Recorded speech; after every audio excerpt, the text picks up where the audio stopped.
Okay. So moved. Good evening, everyone. I know I don't look like Kelly Gertz, but we're going to do our best to get through this meeting tonight. I'm Ovita Thornton.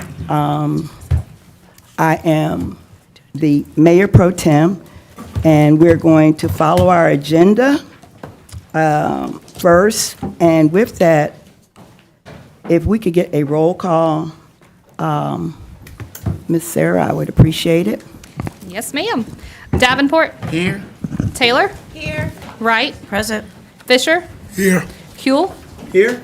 Culpepper. Here. Myers. Here. Thornton. Here. Hamby. We have a quorum. Thank you. We have a quorum, and we're going to go into a special session, and we have that on our agenda. You are allowed to have public comments if you have something to say about these two items. So can I get a motion from any commissioner to go into special session? So moved. Second. It's been moved and seconded by Commissioner Wright and seconded by Commissioner Fisher. All in favor? Aye. Anyone opposed? Just to clarify, Madam Mayor Pro Tem, was that a motion to suspend the rules so we could? No, it wasn't. Oh, no, it wasn't. But that's your amendment, right? Well, I guess I'll make a motion to suspend the rules, if that's needed still. Yeah, yes. It's been motioned by Commissioner Huel, seconded by Commissioner Hamby, that we suspend the rules for the special session. All in favor? Aye. Those opposed? Okay. And then I have And we have an amendment change by the infamous Commissioner Huel. Commissioner Huel. Thank you, Madam Mayor Pro Tem.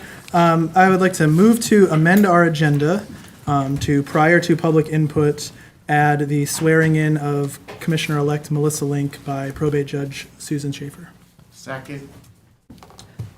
All in favor? Aye. Any opposed? It passed. Ms. Link, I know you're out there. Would you please come up and get this swearing in? I know you've done this before.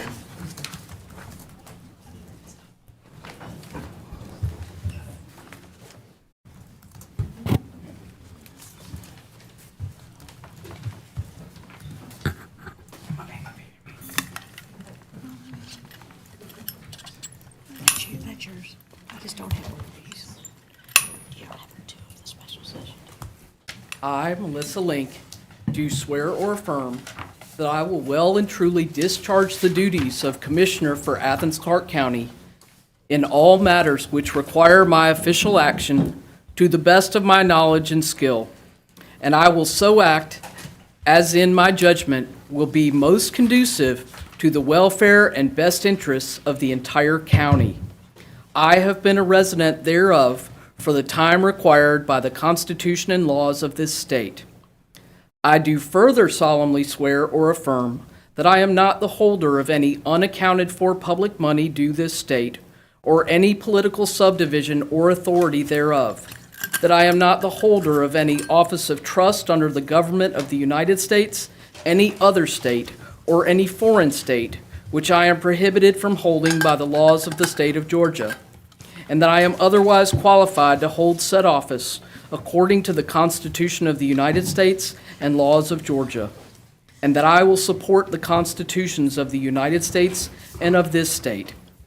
I do solemnly swear that I will well and truly perform the duties of the unified government of Athens-Clarke County, Georgia, and that I will support and defend the charter thereof, as well as the Constitution and laws of the state of Georgia and of the United States of America. So help me God. I swear. Congratulations. Thank you.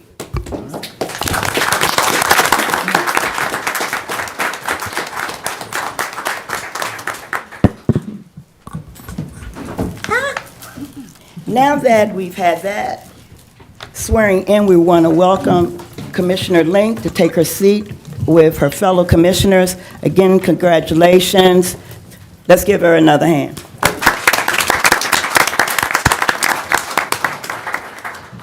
Okay, we're going to move right along with the agenda in our special session. It was moved and seconded, and we will follow the agenda as printed. Public input, if you have public input on any of the items that are listed, you do have 3 minutes to speak. We will work to honor everybody's voice tonight, and we will receive you if you have anything to say with the respect that we're going to give you and that you give us too. So we're excited to have we got a full house here, so we're going to have a great meeting. So we're moving down to our first item that has been burning up here about, and it's an agreement of a development that's coming to Athens, and it was officially adopted today with the Downtown Authority, and I'm going to ask Commissioner Hamby to break the news, and I know you all are going to be excited. Commissioner Hamby. Sure, thank you, Mayor Pro Tem. And it was the Development Authority of our Economic Development Authority of Athens-Clarke County that's entered into an agreement with this body to afford a great opportunity for this company called Meisner Filtration Products. They do biomedical filtration products all across the world. For us to enter into an agreement with the Development Authority to allow this company to bring approximately a little bit over 1,700 jobs to our community. And they'll invest in this community about $250 million. And the Development Authority will help issue some bonds for that, but this body will help issue about $1.5 million in economic development funds that are out of our economic development capital program, and also help with water and sewer service to this area. It's an area over off what we've referred to on the Economic Development Authority as the Christian Tract, which is over off Spring Valley, and by affording us to put sewer lines out there, it helps us also maybe tap into some other economic development opportunities. But this is really a good project for Athens. The company's a really good fit for our community. They're excited about being here, and they're really looking forward to being good community partners and getting involved in the community. I would like to recognize the folks that really did the work to help make Athens possible for this, because we weren't on the top of the list. We were down low, quite frankly, just for a lot of reasons. Like economic development projects look for being close to the airport and such as that. But our economic development team was able to get them up to the top, and that goes, a lot of thanks goes to our economic development department with Ilka, Kaylin, Gustavo, John, Ryan, and me Young, who are working diligently and helping create opportunities for people here in Athens. One of the things that struck me in the Economic Development Authority meeting, we did have representatives from the company here, and I'll see if Nikki can get Ilka to send out the PowerPoint that we had during that presentation, which I think y'all will find very helpful. It gives you some information about the company. But one of the things that struck me about in listening to the representatives from the company is how they want to hire from within our county and use contractors within our county to help make this facility happen. They have there's certainly clawbacks associated with it, so they have until December of 2031 to be up and running with the 1,700 jobs, which is reasonable. But I really think that I think we're going to be proud to have done this and glad that they're going to be community partners for us. It's a big project, 1,700 jobs. In comparison, Caterpillar was 1,500 jobs. So this is a big deal for Athens. So thank you, Mayor. I'm going to make a motion that we approve the intergovernmental agreement. Can we get? It's been motioned in second that we question. Madam Mayor Pro Tem, should we solicit public input on this in the next item before we take votes? She already asked. I guess we should, if somebody wants to speak to it. I don't know how they're going to speak to it if they just found out about it like us, but But if there's somebody who wants to speak to it, since it's like brand new to all of us, please feel free. I'd like to just add one more point if I could, because I know this is always on top of our minds about making sure people are getting paid well. And this company's going to, an average salary will be approximately $82,000, $83,000. A lot of scientists and researchers will be part of this. So it's a good fit and good company for Athens. And I'm glad they chose us. Okay, I'm going to yield to my fellow Commissioner, Jesse Houle. Is there anyone that would like to speak to this great opportunity before we vote? Okay. It has been motioned and seconded that we affirm and agree to this intergovernmental agreement. This is exciting. All in favor say aye. Aye. Those opposed? Let's give Alka and the Department of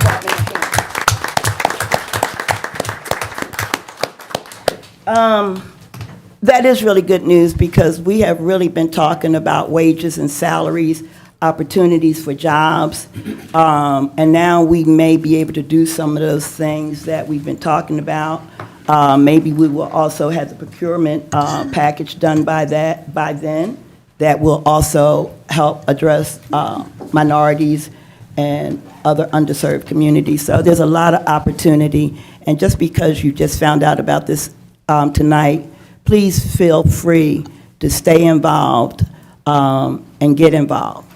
With that, we're going to move on to... Mayor, do you mind if I just give another recognition to a major key player in this, of course?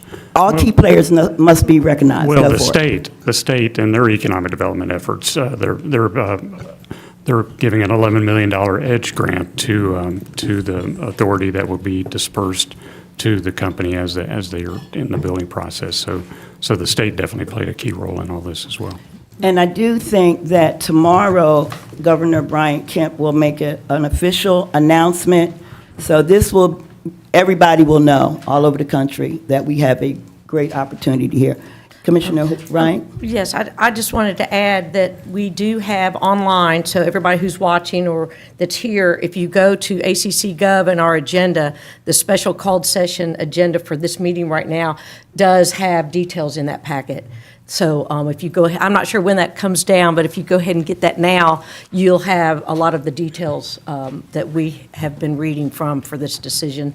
And then pertinent details were added in along today. But so there are a great deal of details there. Thank you. Thank you. Madam Mayor Pro Tem. Thank you, Commissioner Wright. Okay, we're going to move to our second item. Amend agenda on the Judiciary request for ARPA funds. Do we have any discussion? Is there anyone in the audience that would like to speak to this? Okay, we're going to open it up for conversation. Commissioners. We got a motion to approve. We got a by Commissioner Hull, seconded by Commissioner Wright. All in favor? Myers. Myers.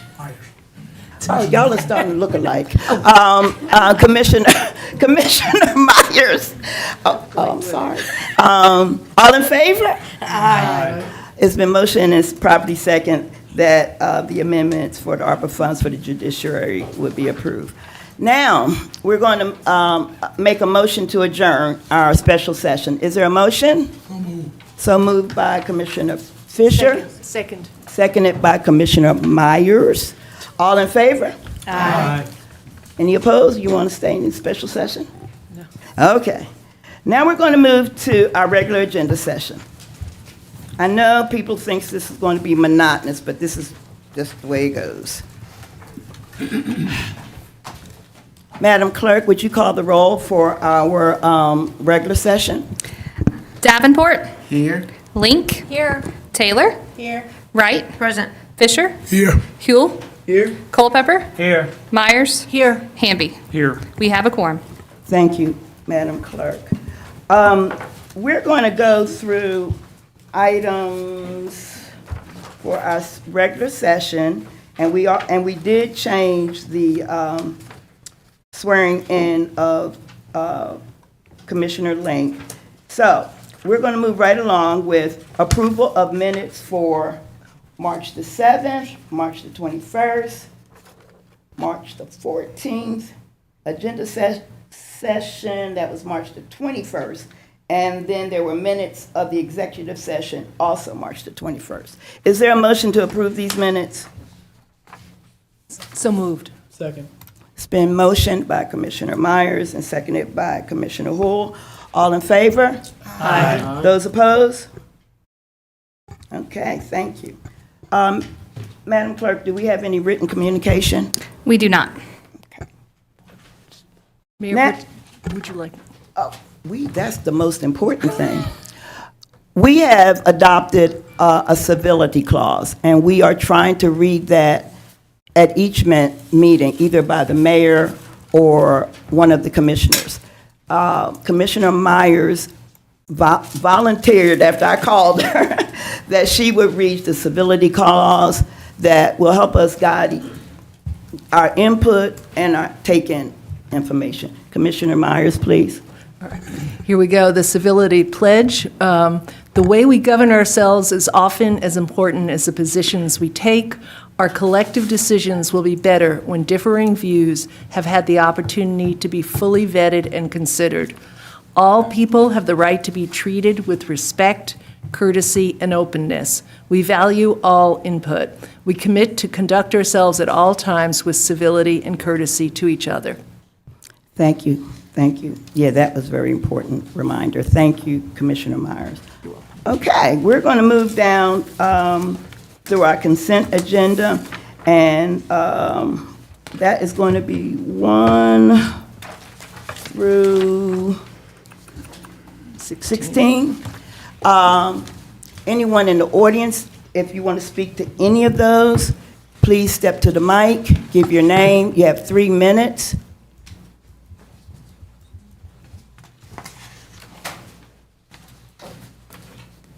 No one? 1 through 16.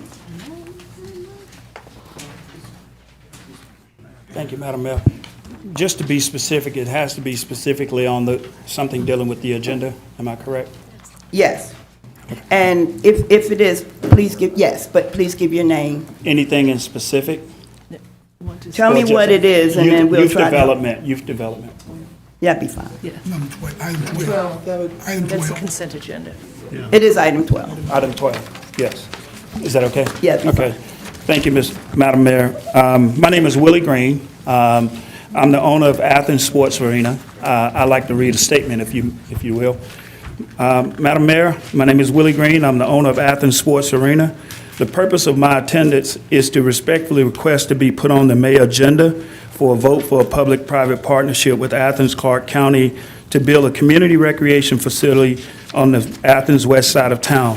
For over a half a century, the Green family, led by the late Willie and Corrine Green, has served the Athens community in the name of youth development and empowerment of people in low-income and minority communities. Because of our dedicated service, myself and my mother was given the key to the city by 2 different mayors for our dedicated service to this community. And my late mother was honored by the city with a street named in her honor. In 2015, the Georgia General Assembly passed the Public-Private Facilities and Infrastructure Act. This act provides a process for local governments to partner with private entities by the way of unsolicited proposals to develop a wide range of projects for public use. The legislation allows any local government to partner with the private sector to develop, finance, lease, construct, operate, or maintain qualifying projects meeting a public need or a public purpose. In May of last year, I submitted an unsolicited proposal to Athens-Clarke County for a partnership to build an extended gymnasium next to my current gym in the name of public purpose and public interest. My proposal also included an outline of an economic boost component to the Athens community to hosting weekend travel ball tournaments. At the Commissioner's past August retreat, several unsolicited proposals, including Athens Sports Arena, was discussed. Several of those proposals have been brought forth for an approval for vote this year. Athens Sports Arena is requesting that it is an unsolicited proposal be put on the agenda for approval as others.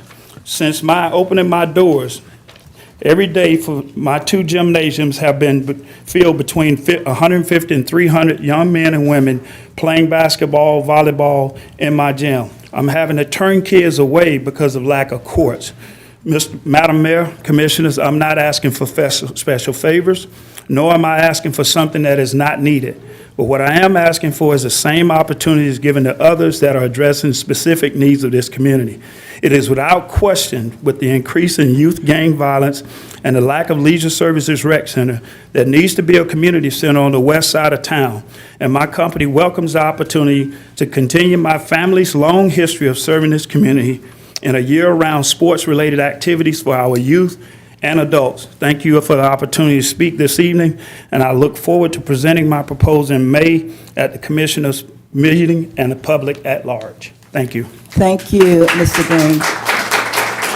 May I enter this for the record? You can leave it with the attorney.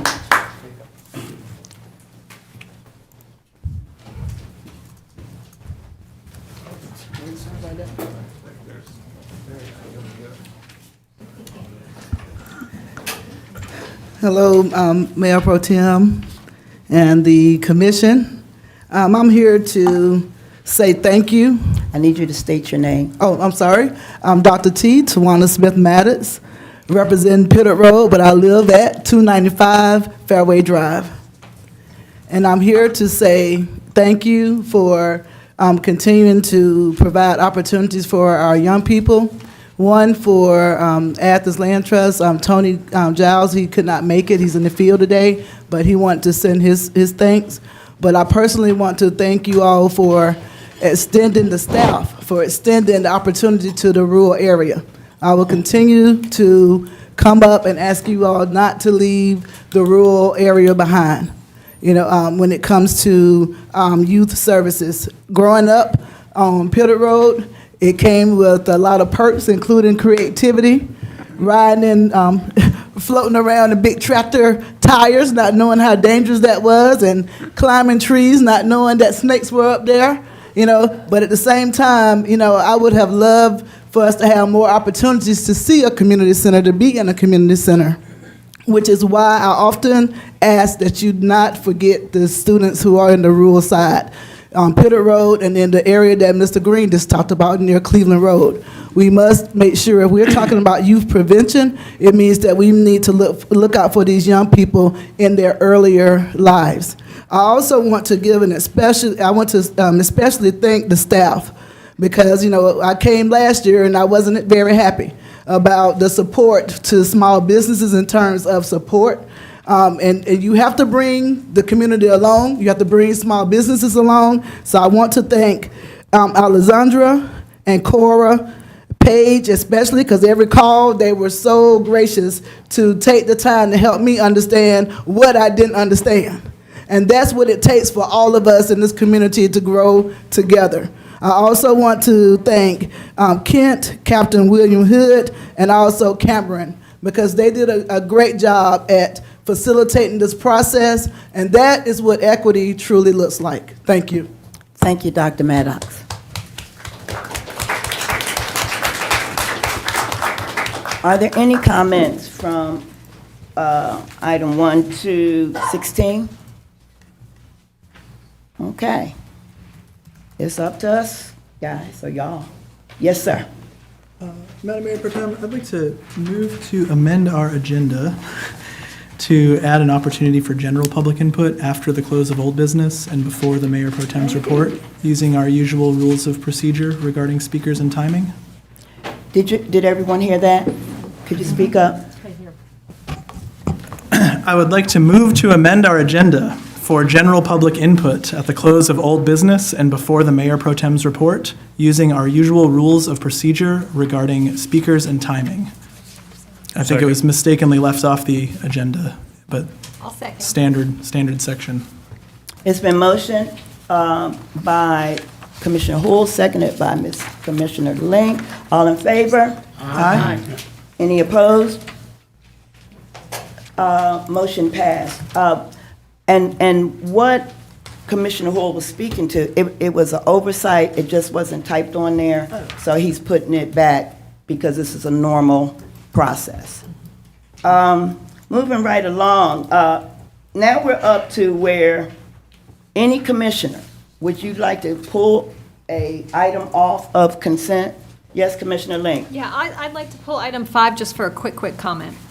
Okay, item 5 is off for a quick comment. Any other commissioners want to pull any? Yes, Commissioner Hamby? Number 14, also for a quick comment. Number 14 for a quick comment. Okay. And if I follow the rules right, we will be discussing those at the old business. Got that? When we move, right? Okay. So, consent agenda, anybody else? Make a motion to approve consent agenda. Second, yeah. Motion by, Judge's got some ordinances to oh, read. got some words from the attorney. Well, you go ahead, you got your ordinance first and second. Oh, okay. I've got, 4 ordinances to read, items 1, 2, 3, and 5. I'll read those. Item 1, an ordinance to amend the FY 2023 operating capital budget for Athens-Clarke County, Georgia, so as to transfer funding from the Airport Enterprise Fund to the Grants Fund for the Runway 927 Extension Project to cover the project efficiency and for other purposes. Number 2, an ordinance to amend the FY 2024 operating capital budget for Athens-Clarke County, Georgia, so as to provide grant funding if awarded from the Georgia Governor's Office of Highway Safety, GOHS Innovation Grants Program for expenses related to create and implement a driver and pedestrian safety training program for teens and young adults, including one additional fleet vehicle and for other purposes. Item number 3, an ordinance to amend the FY 2023 operating capital budget for Athens-Clarke County, Georgia, so as to provide grant funding if awarded from the Georgia Administrative Office of the Courts, AOC, for the purpose of updating the audio-visual equipment in existing courtrooms in the Western Circuit and for other purposes. And item number 5, an ordinance to amend the Code of Athens-Clarke County, Georgia. Well, we took that one off. It'll be coming up. Sorry. Yeah, well, don't we typically discuss those items that have been taken off and give an opportunity to put them back on before we vote on the consent agenda? Just, it doesn't matter. That's agenda setting. Oh, okay. No. Okay. We'll take that up in a minute. Sorry. Okay. Are we good? Okay, it was motioned by, who made that motion? Hamby. Commissioner Hamby, and seconded by, did we get a second? I second. I think someone else did, but we can put me down. Okay. Second. It's been motioned and seconded to approve the consent agenda. All in favor? Aye. Any opposed? Thank you. Now, at this part of the agenda, this is going to be from our planning department, and we have 2 items on the agenda. One is number 17 and number 18, and I'm going to speak to number 17 because it's in my district, but I will be looking towards a motion from a commissioner. Yes, ma'am. Madam Mayor Pro Tem, we did have one person sign up for the 10-minute public comment period for the public hearing. Someone wanted to speak. Yes, it was Miss Ellie Swinson, so we are ready for public input. I just wanted to make that clear. Oh, okay. I'm just going to make a comment, then we'll call you up, Ms. Swinson, okay? I'm going to make a comment about this project, and we're going to go ahead on and follow the agenda. And we do have we have Ms. Swinson who has actually signed up. And she's in the audience. Ms. Swinson, would you please come down? Sure. Anybody else would like to speak to this, you're welcome. I think we got at least one other neighbor. Okay. Yeah. Do you want to go first? Sure. Yeah, happy to start us off. Okay, start you off. Let's do these. Ms. Swenson, could you hold your, wait for me. Sure thing. Okay.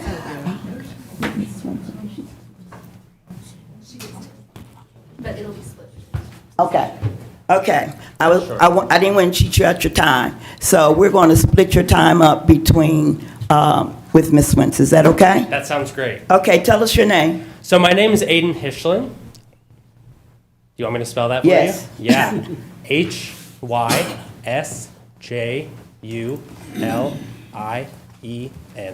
I got it, Mr. Hishman. You want to tell us, where you live at? Sure, I live at 215 Frederick Drive. Okay. Yeah. So can I go? You can go. You got the information? Okay, You so can go. yes, so again, my name is Aiden Hischlin. I'm a PhD candidate in geography, resident of the most proximate parcel to the proposed development at 1125 Newton Bridge, and speaking in opposition to the proposed rezoning request and future land use change of 1125 Newton Bridge Road. My research over the past decade has focused on the political economy of urban development and the social effects of urban change in New York City and Athens. While I'm a strong advocate for building community and owner-occupied affordable housing as both an immediate need and long-term strategy for creating intergenerational wealth, due to the state of the current proposal, the existing infrastructure, and the lack of a community-engaged comprehensive plan for the Newton Bridge corridor, I believe it's premature to approve the proposed rezoning and future land use change of 1125 Newton Bridge Road. Based on my experience driving Newton Bridge multiple times a day, I do not believe the roadway is prepared to accommodate the additional traffic without considerable deterioration and safety concerns. Building a turning lane onto Cathwood Drive would not alleviate the problem with the intersection. This change would lead to there being two lanes with increased traffic merging into one lane directly after the intersection, and turning left from Cathwood to Newton Bridge would be even more dangerous. The section of Newton Bridge between Cathwood and 441 has no shoulder. In many places, the edge of the road is eroded away and beginning to crumble, and the road is in danger of becoming mostly patch. By setting additional precedent for new development without clear plans to improve the infrastructure, approval of this project right now is a disservice to the current citizens of North Athens who rely on this road every day. As the resident most directly affected spatially by this new development, it makes me extremely worried and uneasy for the commission to approve the plans in their non-binding state. I believe the city will put me and all residents adjacent to the property in a precarious position if you do not require a binding agreement prior to approval. There are many ways D.R. Horton could work within the law to change their plans if this rezoning and development is approved tonight. And this would leave the most directly impacted of us in Saxon Woods and along Vineyard Drive with little to no recourse in the event of considerable changes. I've already been directly affected by what is happening on this parcel, as last summer, out of nowhere, a bulldozer and excavator pushed through about 20 to 30 feet behind my property line, just knocked down trees and dug large holes which they've just left there. While I certainly understand urban development involves change, which can bring along disruption, I believe the city needs to give more consideration to a comprehensive plan for the future of the Newton Bridge corridor. As this relatively undeveloped part of Athens begins to get more interest from outside investors and developers, it is necessary for existing residents and our elected officials to come together to make a plan for how this area of North Athens can support equitable forms of urban development that can build intergenerational wealth and vibrant communities. By approving this project tonight, you suppress Athenians' voice in how our communities develop and change, and leave our futures in the hand of a publicly traded company whose primary legal responsibility is not to the people of Athens, but to their shareholders, the top 10 of whom own 49.5% of the company and are all large global financial institutions and asset management companies. I'm not opposed to development along Newton Bridge or the parcel in question, but this is not the right project and not the right time to approve a development. I again ask you tonight to deny D.R. Horton's proposal for rezoning and future land use changes at 1125 Newton Bridge Road. Thank you for your time. Thank you very much.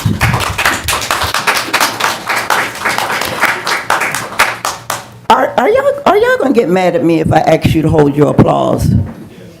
You are? Please hold your applause. You'll get over it. Okay? Come on up, Ellie. Okay. Sorry, you're gonna have a great view. Sorry, man. All right. Hello, my name is Ellie Swinson. I live at 140 Saxon Woods Drive. Do you need me to spell my last name for the record? We're good? We're Perfect. I've lived in the area for 2 years, am a community planner, and just successfully defended a master's in urban planning practicum focused on the Newton Bridge corridor. So needless to say, I'm deeply invested in this area's current and future development. I'm speaking in opposition to D.R. Horton's application for rezoning and future land use change. As the applicant has stated multiple times, and as all of us know, Athens desperately needs housing, but we also need our leadership to be careful about who provides that housing and how they go about it. Based on the application and the Planning Commission and Mayor and Commission meeting about these items, I do not believe D.R. Horton is proposing the kind of development that Athens has asked for, and they have not demonstrated good faith efforts in meeting the needs of our community and the vision for Athens that you all have laid out. I want to be very clear that my opposition to this rezoning request and future land use change is not informed by NIMBYism or any kind of anti-development sentiment. Rather, I am advocating for the Mayor and Commission to recognize that this parcel is too important to compromise on the core issues of housing affordability, inadequate infrastructure, and overall quality of life for our residents.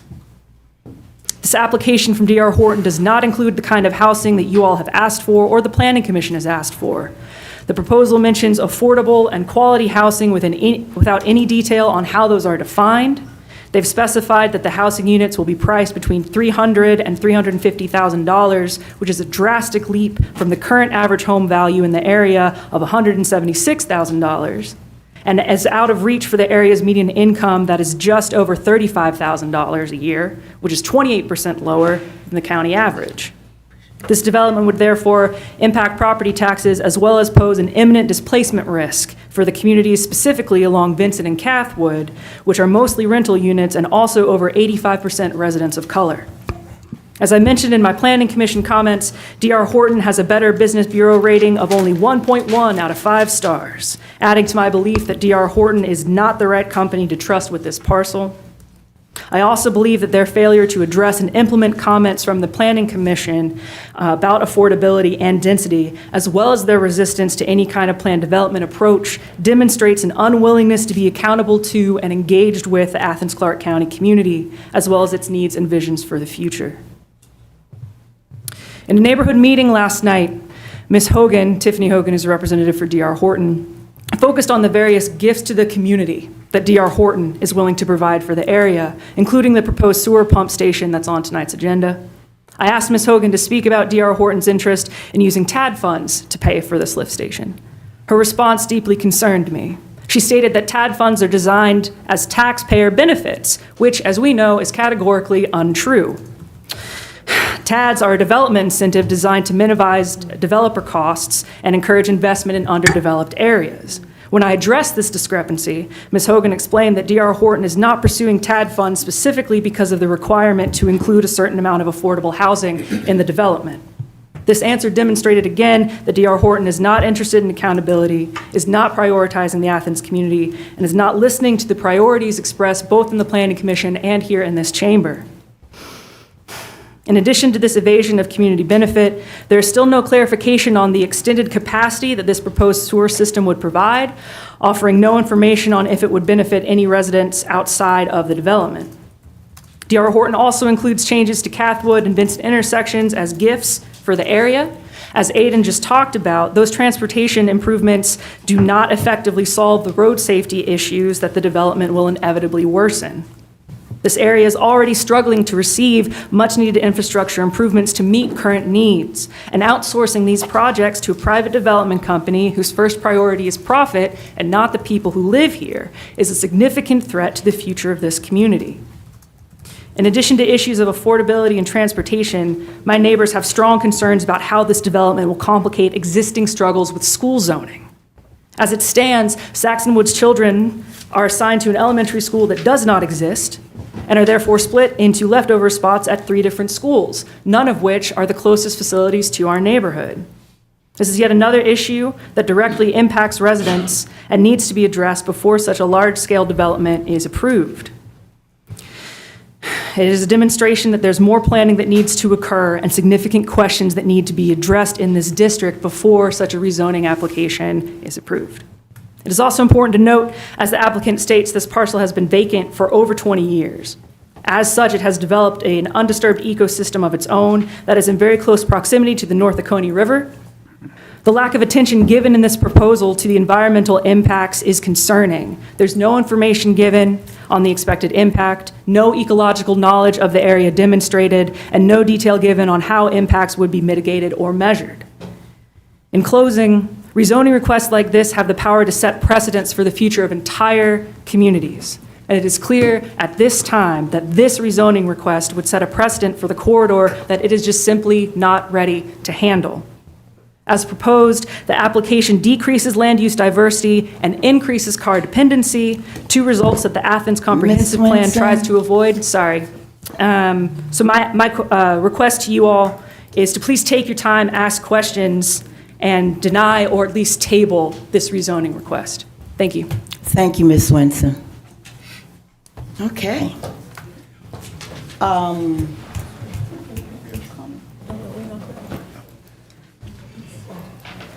Anybody else would like to speak to this particular project on Saxon Woods Newton Bridge?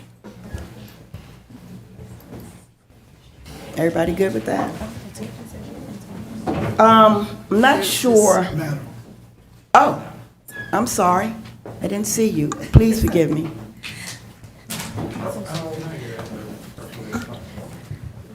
Could you state your name and any other information?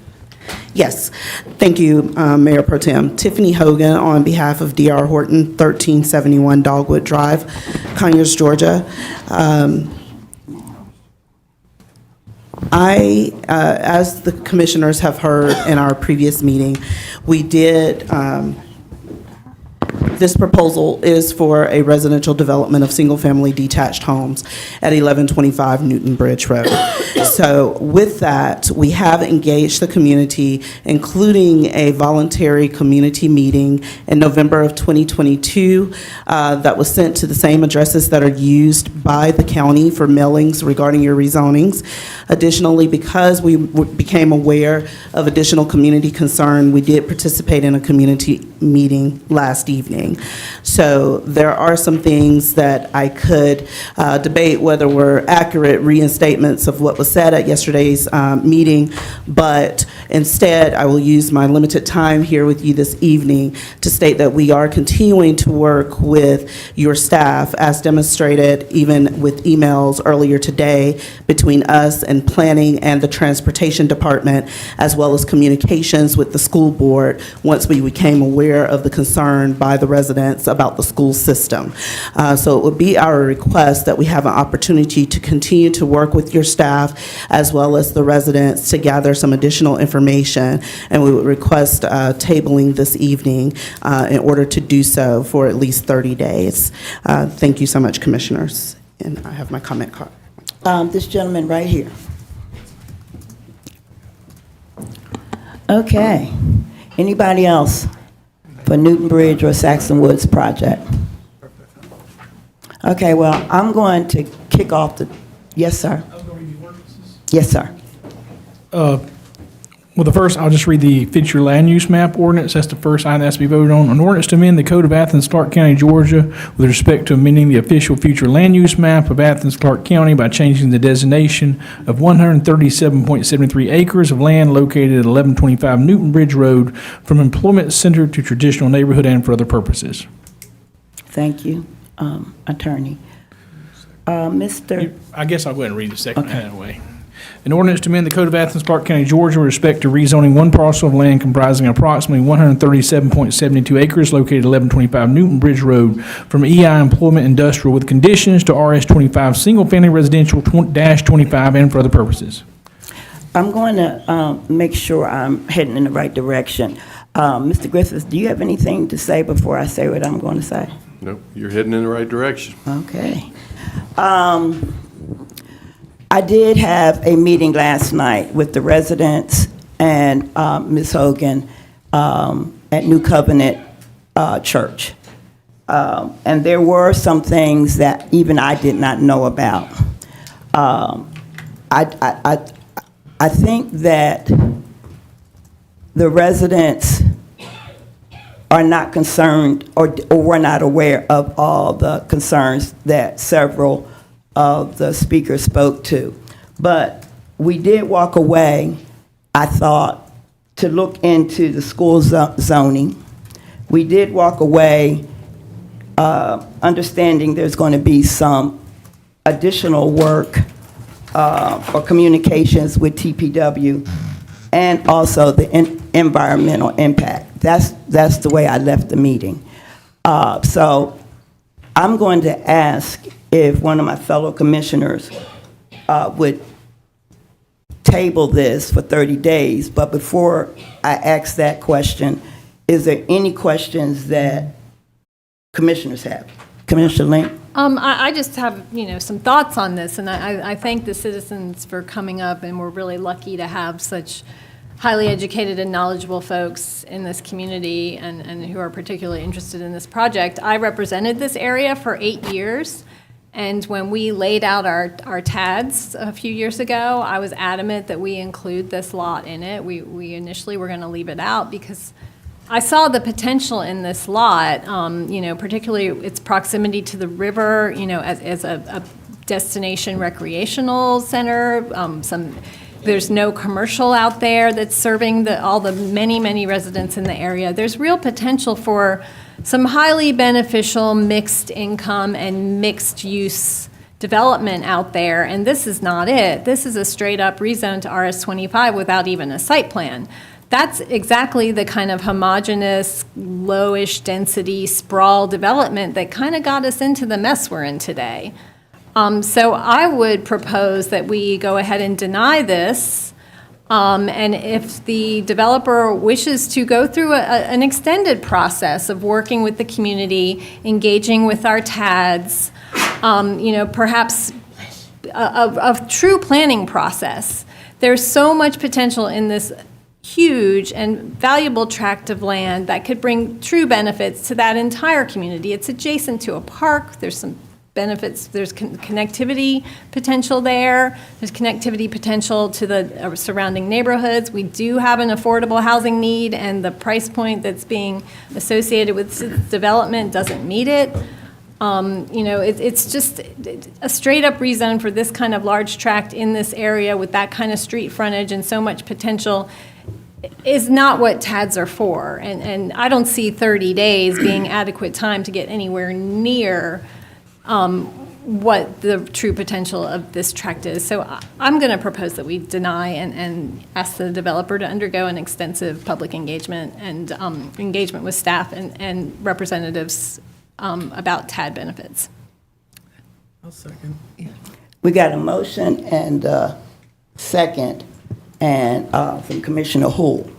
I don't know what my parliamentary role is here, but I do think that from me as the commissioner and not Mayor Pro Tem, that these concerns be allowed to be addressed in 30 days.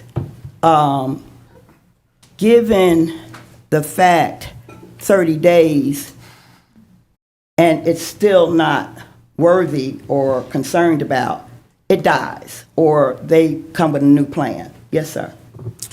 So I'd like to make a substitute motion to table this particular plan development. That district is in my district now, Newton Bridge. Future is going to take off. I think there'll be a lot of development there. But we do need to look at housing in that particular area. We need to look at affordable housing. So I'm going to recommend that we table this for 30 days based on one of the comments from our speaker. And then after 30 days, if we can't get to some type of conclusion, then, it goes away and we have to regroup. Take a look at that. Is there? Yes, sir. Just a point of clarification. If we could, that motion can be for up to 40 days to make sure that gets us to our next voting meeting in May. Oh, okay. So up to 40. And that's within the ordinance. So I make a motion that we table for 40 days with the opportunity to vote on it, I guess, in our June meeting. It would be at your May meeting. May meeting? Yes, Okay. for up to 40 days. Yes, sir. Okay. Is there a second? Second. It's been motioned and seconded that we table this for 40 days and come back in May. All in favor? Can we do more Hold discussion? on, hold on, this is a roll call one, because we had two different motions. I'm sorry, any more conversation? I'm sorry. Thank you, Mayor Pro Tem. And I'm going to support holding it for 30 days, but I also don't disagree with what Commissioner Link had to say about something better being there. I think there's some work to be done, and I think this project wasn't necessarily taking advantage of the TAD, but they do add to the TAD projects, or to the TAD district. So and certainly when we're talking about affordable housing, I would like to see a project that comes back with some of the projects being affordable or listed in some form or fashion. I think there are some opportunities, as alluded to, for this particular part of land. I remember, and some of us may remember also, the county was going to buy it at one point in time, and we deferred on that. But I do agree that some sort of housing here is appropriate and would be appropriate. So I don't necessarily disagree with that, but I'm certainly willing to give the 40 up to 40 days to see what they can come back with. Thank you. I'm sorry, Commissioner Holt was next. Thank you, Madam Mayor Pro Tem. Yeah, I'm of a similar mind to Commissioner Hamby. I'd feel comfortable denying today because I don't see how we get there in 30 days, but I'm happy to give more time if people want to stay at the table and maybe work out something to more efficiently move through a redo, we might say. But in addition to taking advantage of the TAD, I think we would need to see a binding site plan for this to make sense, and that's not going to happen in 30 days because staff would have to have the time to review it. And I know we've heard the applicant speak to us before and say that they're treating it as a binding site plan. And they can say that and they wouldn't be the first, but it's not actually a binding site plan if it isn't stamped as such. And it can't be stamped as such if our staff hasn't had time to review all the many intricacies that would go into that. So I'd be hard pressed to find a route where I'd end up supporting any version of this in 30 days, but I'm happy to give that time today. It is also probably worth noting, because I think this is pretty confusing for folks with the way the geography of this area has played out under the new district lines, but I think half of Saxon Woods is now District 6, and so Districts 5, 6, and 9 are all kind of in play here. And I'm happy to talk with residents further about this if they'd like to reach out. I'm happy to talk to the applicant further about this. I'd love to see us get something here, but I don't think this project is it. And even if this non-binding site plan were somehow to be able to be made binding in its current form, I'm not seeing in this helicopter view that we're getting of the drawings they have a version of a development that makes sense to me for that area or for this community. Thanks. Thank you.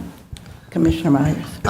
And likewise, I want to respect the commissioners who live or serve that area and will vote for approval of the tabling, but I share many, many of the concerns that Commissioner Link brought up and that our speakers tonight from the accompanying neighborhood who made it really clear that they were not against development, but they wanted the kind of thoughtful development that involves a lot more community input. And I think in the directions that we've heard from the planning director and the planning commission about moving forward with our future land use plan, this is an opportunity that this is an area that desperately needs that kind of attention to think really closely about what's going on there, whether or not they're the businesses, the infrastructure, and the kind of residence mix that'll really serve the community.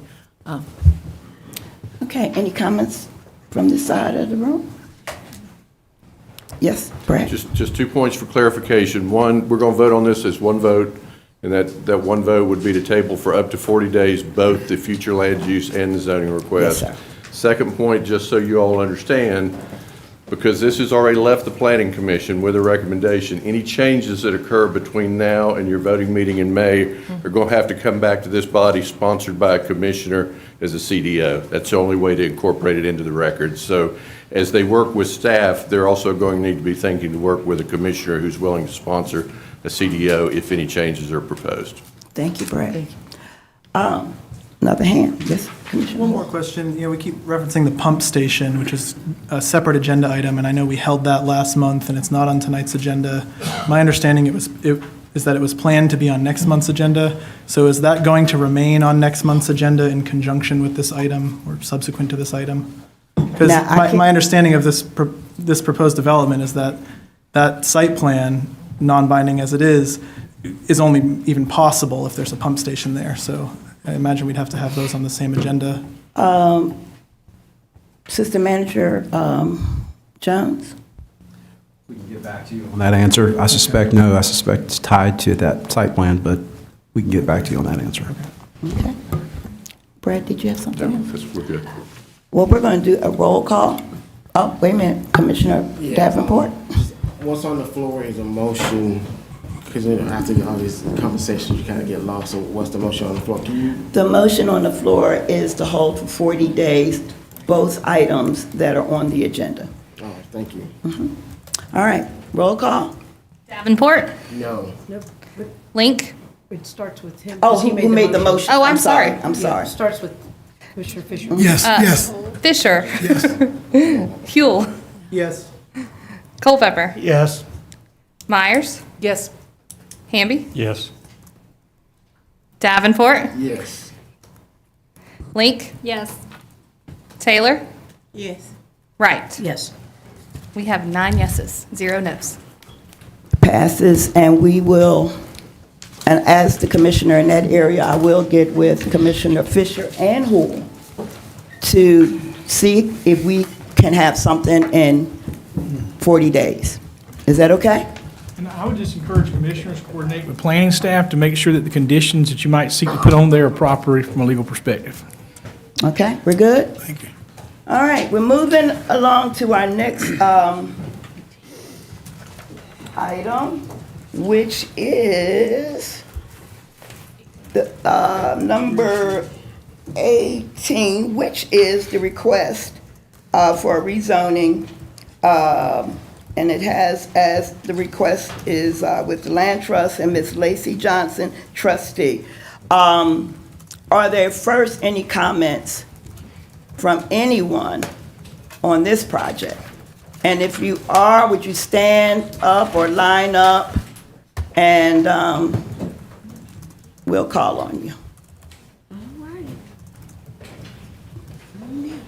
Okay. Could you please state your name and any other pertinent information? Sure. Madam Mayor Pro Tem and Commissioners, my name is Heather Benham. I'm the Executive Director of the Athens Land Trust.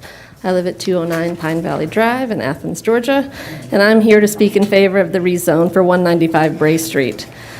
This rezone request matches the future land use map, and if rezoned, we are working with our partners to submit an application for low-income housing tax credits as a means of providing affordable housing for our community.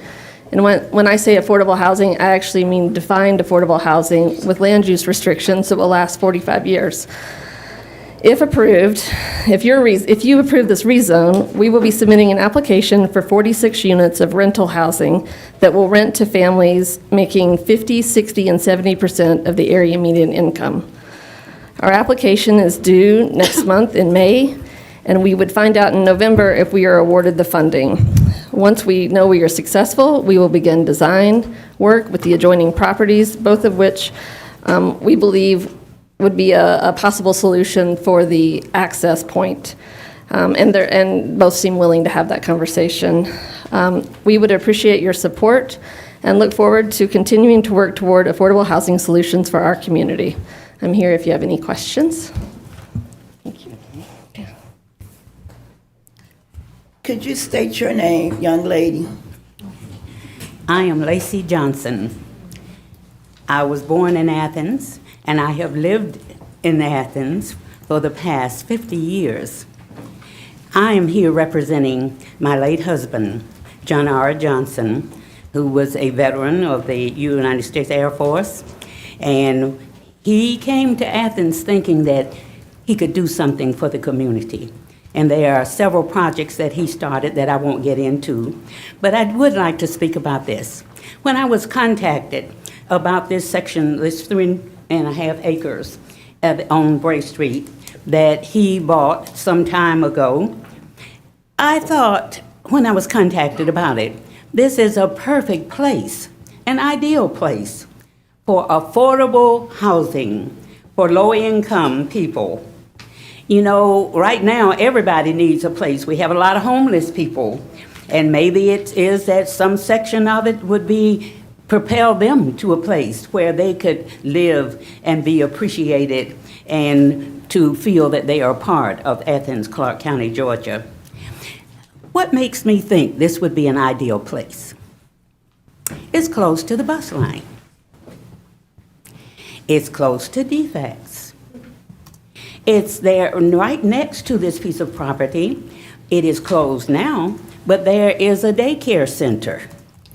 And behind it, there are apartments for people who are looking for or who have found affordable housing. It's also near the shopping center. So that gives me reason to think this would be an ideal place for people who are looking for affordable housing here in Athens, Georgia. So if you would take this all into consideration, I'm sure that this project is wanted, needed, and will be appreciated. Thank you.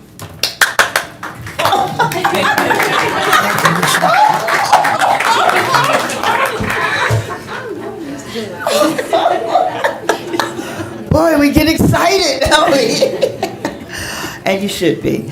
Hi, could you state your name? Hi, yes, Mayor Pro Tem Commission. My name is Laura Mathis.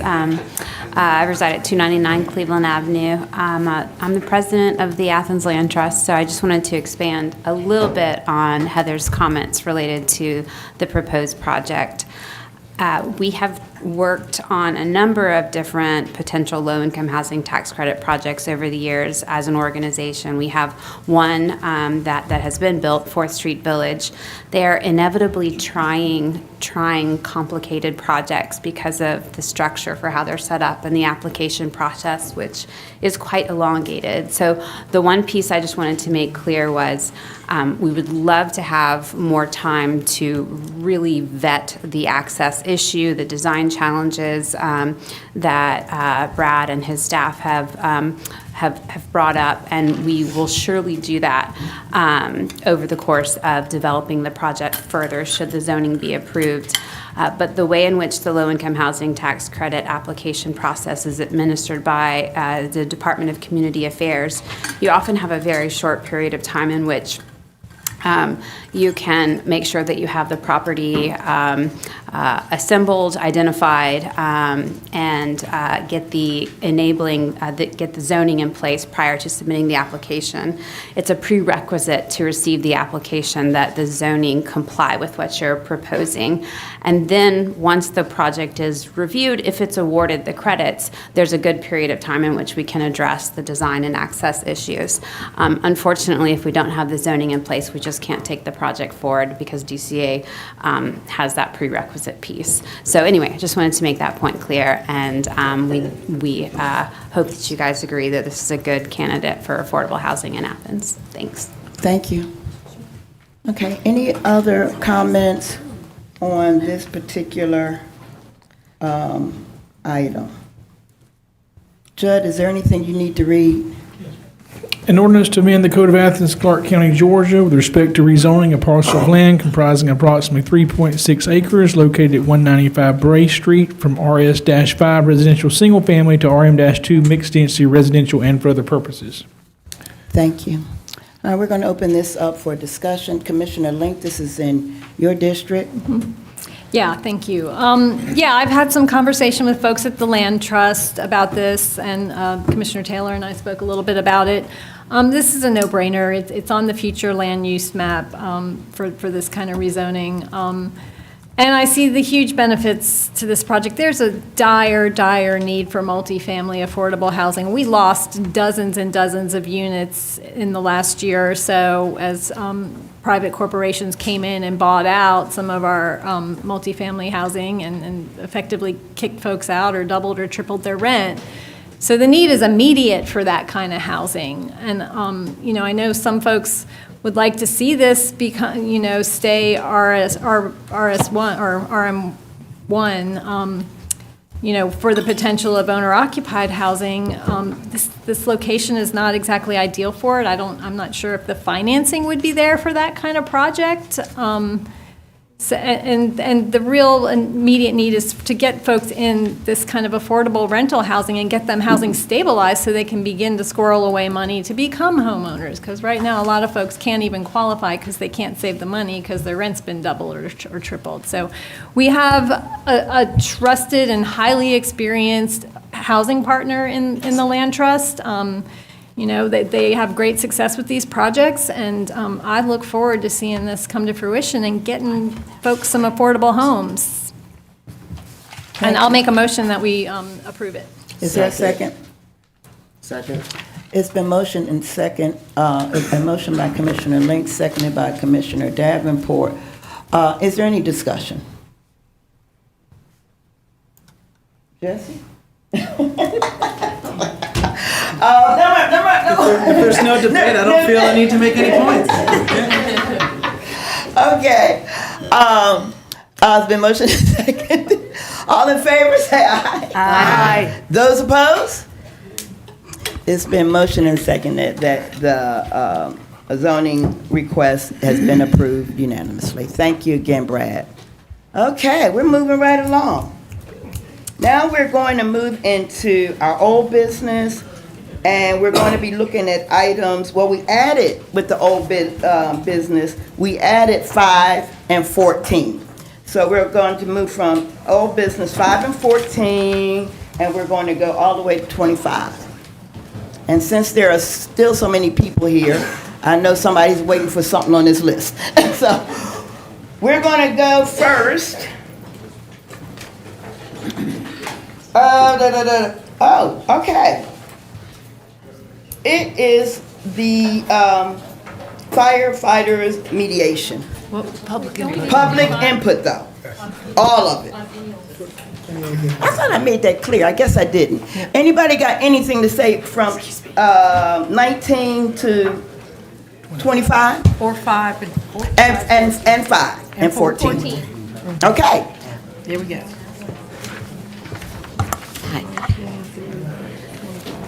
My name is Catherine Fowler. I live at 211 Meadow Creek Drive here in Athens.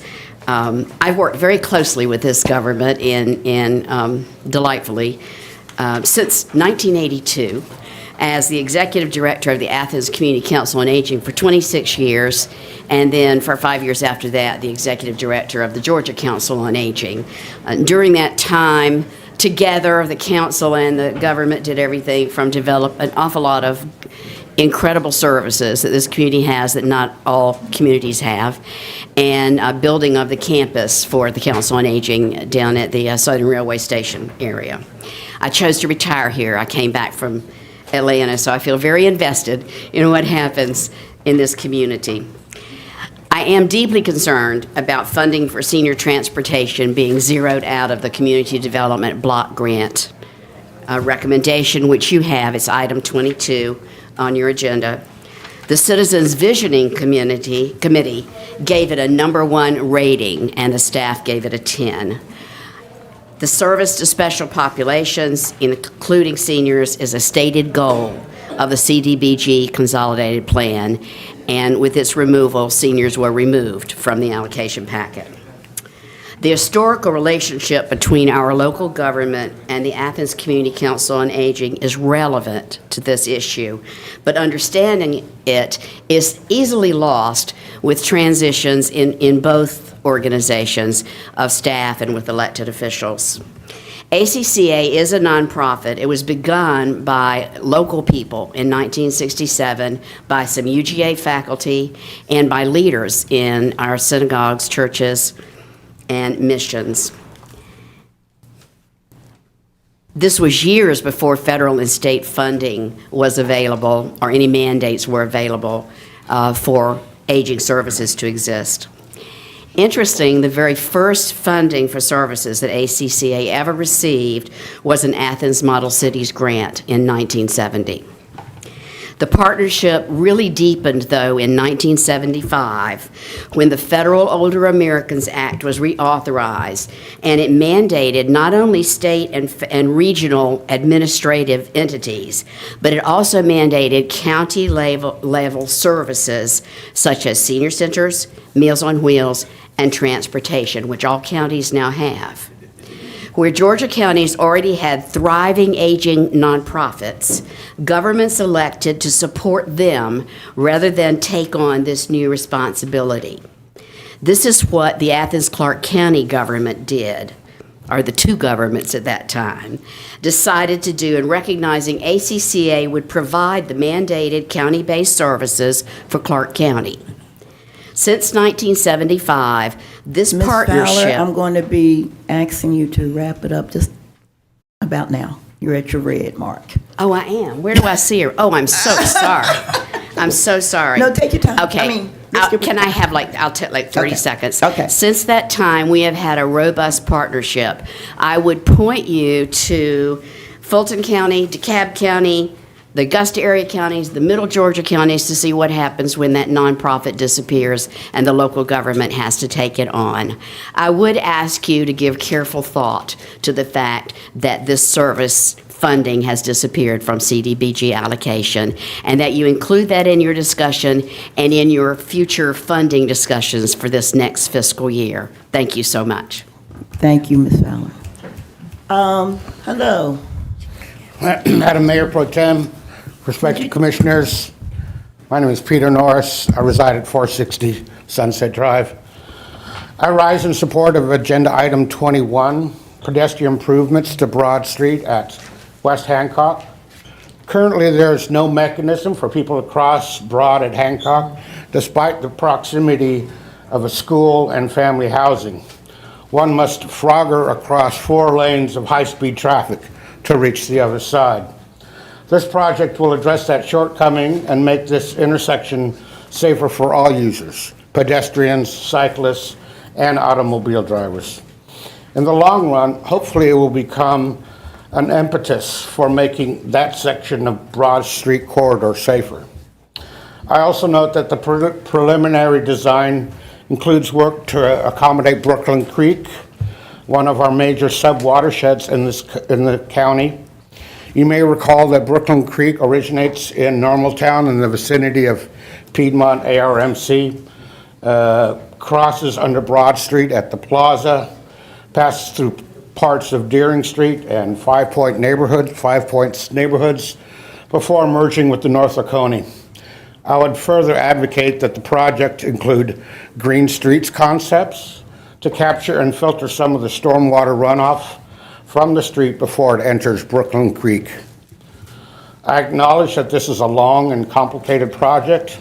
However, at this preliminary stage, it appears to be on the right track, and I hope you will approve continuation of the project. I thank you for your service. Thank you, Mr. Norris.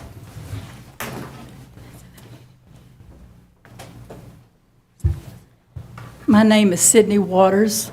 I live at 6 South Stratford Drive, Athens, Georgia, 30605.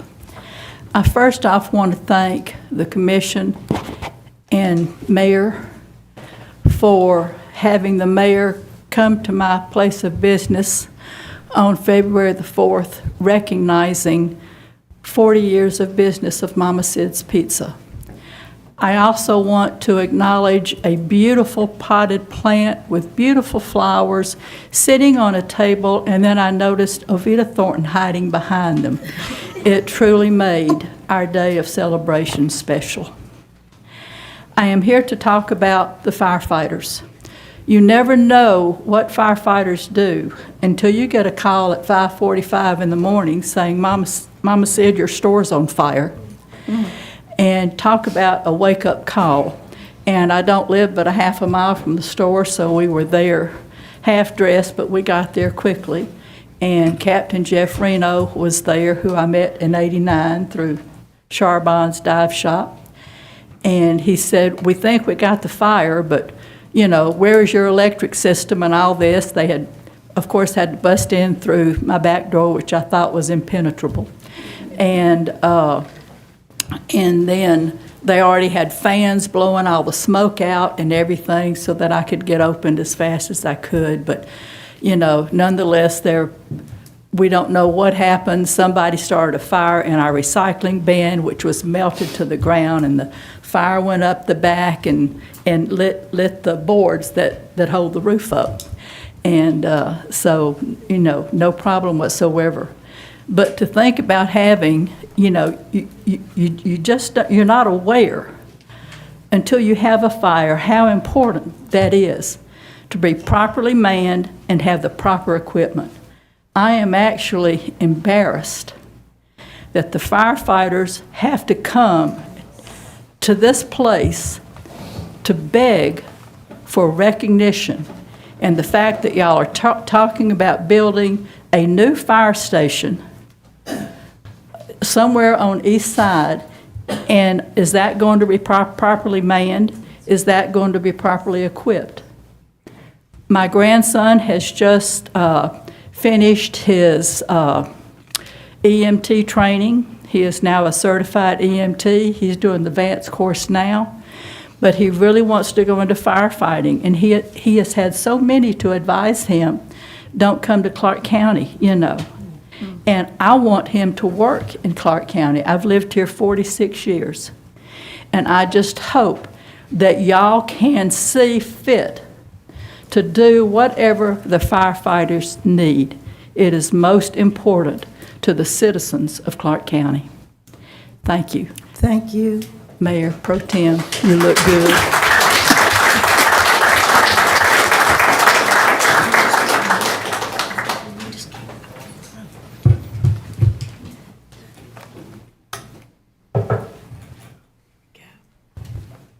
Good evening. My name is Catherine Grace Farmer, daughter of Lieutenant Kenneth Edward Farmer.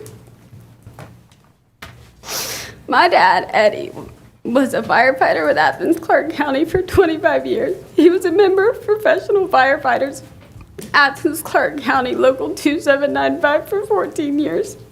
Excuse me. Not only was he a member, he was a founding member of the organization that would do so much for him and our family over the years. Lieutenant Kenneth Edward Farmer formed the local to advance the services for firefighters, citizens, and visitors. Athens-Clarke County serves and protects every single person in this room. These firefighters wake up to the bell ready to serve and protect you and your family. They do this each and every day, not knowing if they'll make it back to the firehouse or back to their families. Growing up as a firefighter's daughter was scary, never knowing if he was going to make it home. It was also very rewarding, going out in public, people coming up to him, thinking whether it was changing a tire or saving a bed or even saving a life. Knowing that Lieutenant Kenneth Edward Farmer was my father and was changing the lives of so many, changing mine more than I could ever imagine. My dad was diagnosed with job-related colorectal cancer in August 2013. The uncertainty of not knowing what was to come is a feeling no 10-year-old little girl should ever have to face. July 14th, 2021, the day my life changed forever. I will never forget the earth-shattering moment I found out he had left our lives forever. All because of a career he took so much pride in and so desperately loved took his life. However, because of the local, there has not been a day gone by in the past 10 years that I have ever felt alone. During the hardest days of our lives, when my daddy was still living and fighting for his life, we didn't have to worry about mowing the grass because firefighters were out regularly to help. Our firefighter family kept meals on our table so we could focus on the last moments with my daddy. There was always a ride to chemotherapy and a brother to sit with him. These firefighters took care of us. They worked my daddy's shift so he didn't have to. These firefighters took care of us. Athens-Clarke County did not. What we have here is far more than an organization. It is a family, a community that watch out for one another. Because of this family I have gained through the local, there has not been a day gone by where I have to wonder how to be close to my father because fundraisers were held in his name to support us in the most difficult time of our lives. Because of this family, I have a place to call home and more father figures than I could have imagined. So I stand here today in place of my father, Lieutenant Kenneth Edward Farmer, asking you to vote yes to Title 25 because not only is it important to me, but I know it's what he would have wanted. So when making your decision tonight, safe and protected in your seats, please remember these aren't just firefighters. These are brave, resilient men and women that come ready to the belt to serve and protect you and your families. Thank you.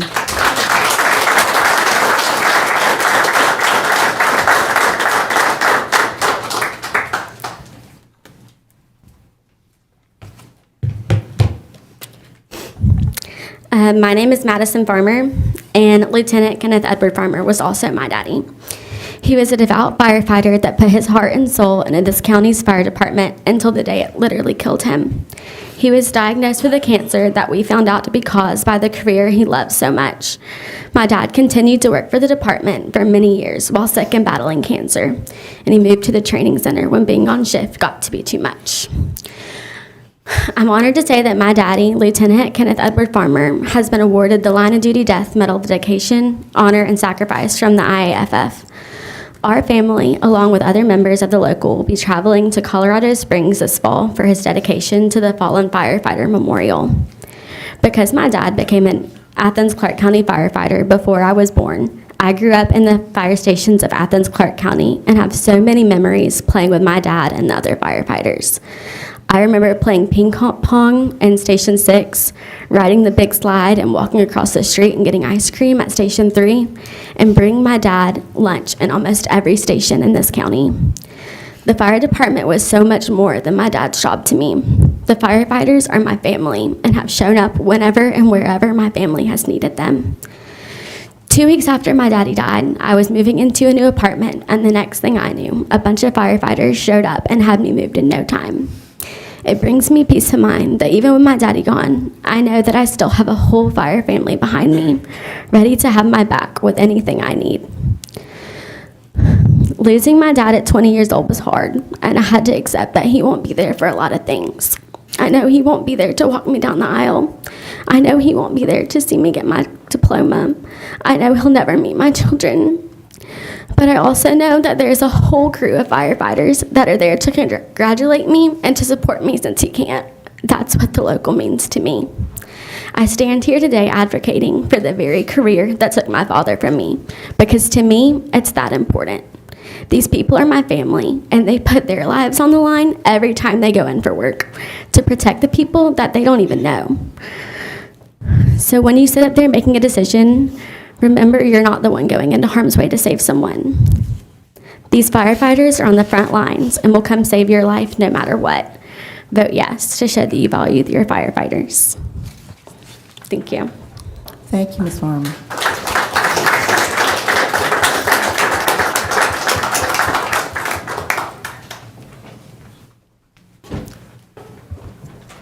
Hello, my name is Dylan Woolsey. I recently, I think 2 weeks ago, went to a meeting that was headed by had the local firefighters speak about why they are in support of this issue, and brought up a number of issues, including the fact that they are on extensive overtime work constantly.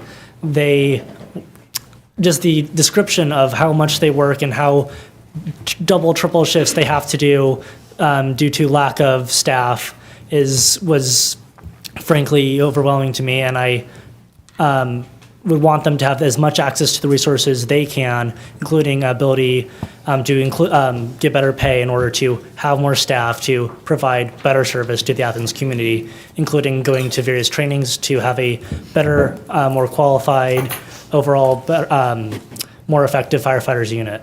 As well, I know there's been some issues with possible prioritization of firefighters versus other Athens employees, but I think actually adopting this ordinance would help with that. I think that the introduction of more transparency between the Athens government and its official dealings, known by an official Athens public employee, would help increase this transparency and would help with other public employees' deliberation with the Athens-Clarke County. The ability for this open dialogue to be, effective between the county and the local, I think will help spur on other public employee organizations such as sanitation workers, just for example, to help them be able to be known that the Athens-Clarke County will make an effort to, in good faith negotiation, increase the amount of resources and pay that they are able to receive. So I please would like you to vote in favor of this ordinance to expand the resources to the firefighters and make them an overall more effective and better firefighting unit, having the best firefighters in the state of Georgia and the nation. Thank you. Thank you.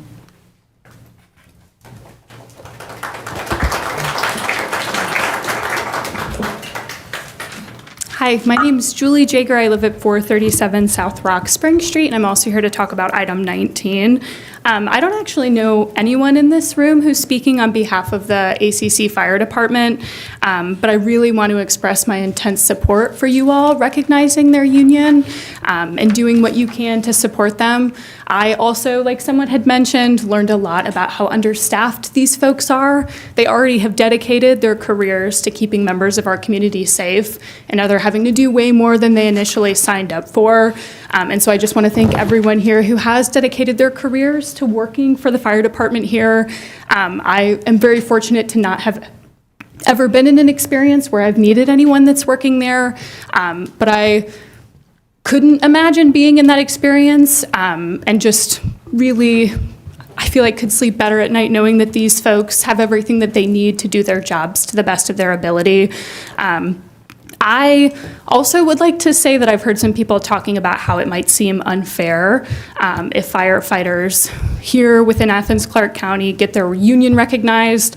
I am an ACC employee. I do not work for the fire department, but I really do think that it is so important that you all vote to recognize their union. I think that if anybody does think that it's unfair, they should really work to better understand laws that exist in the state of Georgia that make it so that public sector employees, with the exception of firefighters, cannot unionize, nor can they collectively bargain. I think that that would help folks to recognize how important it is that firefighters can unionize within the counties that they're living in.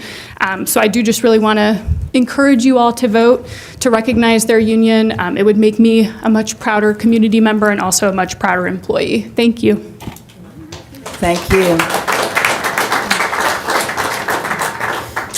Hi, my name's Brendan Dula, and I live at 437 South Rock Spring Street. And What's your last name again? Dula, D-U-L-A if you need it spelled. Oh, yeah. okay. Yeah. Yeah, I'm also here in support of Agenda Item 19, the right for the firefighters to collectively bargain. I have nothing to add that hasn't already been said better than me, and I'm sure will be said better than me later. But I just wanted to come here and say that I'm in strong support of this. And just address some of my comments to like the manager's memo and some other comments I heard last time this was brought up, making it seem like collectively bargaining would completely grind everything to a halt and make it impossible. This happens in a majority of states. It is very easy and it's very important. And so I just wanted to come in here today and say that you should all vote to approve this. Thank you. Thank you. Hi, my name is Linda Krotke. Do you need me to spell that? Please. Krotki. I live at 119 McNutt's Creek Drive here in Athens. And I wanted I'm here for item 19 in support of the firefighters. I don't know any firefighters. They have come to my neighborhood on various occasions, so I know, my neighbors are very thankful they were able to come. When I learned that they were short-staffed and some of their equipment, I was appalled at the short staffing. That doesn't happen overnight. That happens over time. And why has nothing been done to prevent more people from leaving? It seems like an easy problem if I understand that they can be trained here and get paid more money in surrounding counties. That seems like a solvable problem. Yet it hasn't been solved. And I feel like the firefighters are here begging for something they shouldn't have to beg for. They do a lot more than fight fires, I understand as well. They've come help, it's EMTs. They put out, like I said, I've seen them. I haven't ever, I don't know them. But they are valuable, as we all know. And I just feel like it's rather despicable for Athens-Clarke County to allow this to happen. And it needs to be addressed. It needs to be addressed now. If this ordinance is not something you support, then I certainly hope you find some other solution, because we need to get to one. And I appreciate your time. Thank you. Thank you.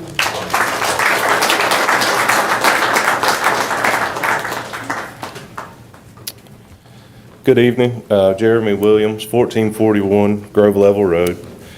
I've been a firefighter with ACC for over 23 years. In fact, our former fire chief who took a chance and hired me a long time ago, he's here with us tonight. So thanks for still supporting us, Chief, even in your retirement. I'm here to speak about the relationship between your fire department and the county administration. There's a misconception in the county that we have an open door policy for the fire department to bring concerns to management. Many of you have said, why don't you come to us with your concerns? In reality, that is not the practice that works. It's not allowed, and it's certainly not tolerated through our chain of command.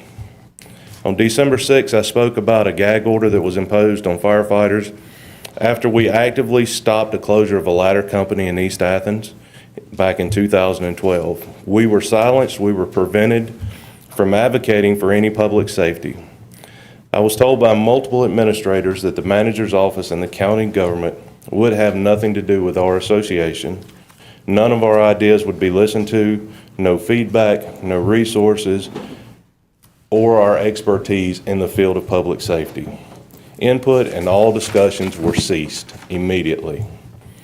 Because our union stood up for delivery of service and safety in this community, we were silenced. When these communications ceased, service and public safety suffered. Staffing and overtime have become a huge problem. It's led to firefighter burnout. Firefighters are leaving Athens-Clarke County for better employment opportunities every day. This has forced us to look into other options to make sure that our voices are heard, and we're the advocates for our community. It's led us to Title 25. We found it, we're pursuing it, we're asking you to vote for it. It is the only avenue for your firefighters to advocate for you as your public safety experts. I'm asking you tonight to help us. Our fire department is burning, and we're asking you to help us put it out. Vote yes. Thank y'all, and have a good night. Thank you.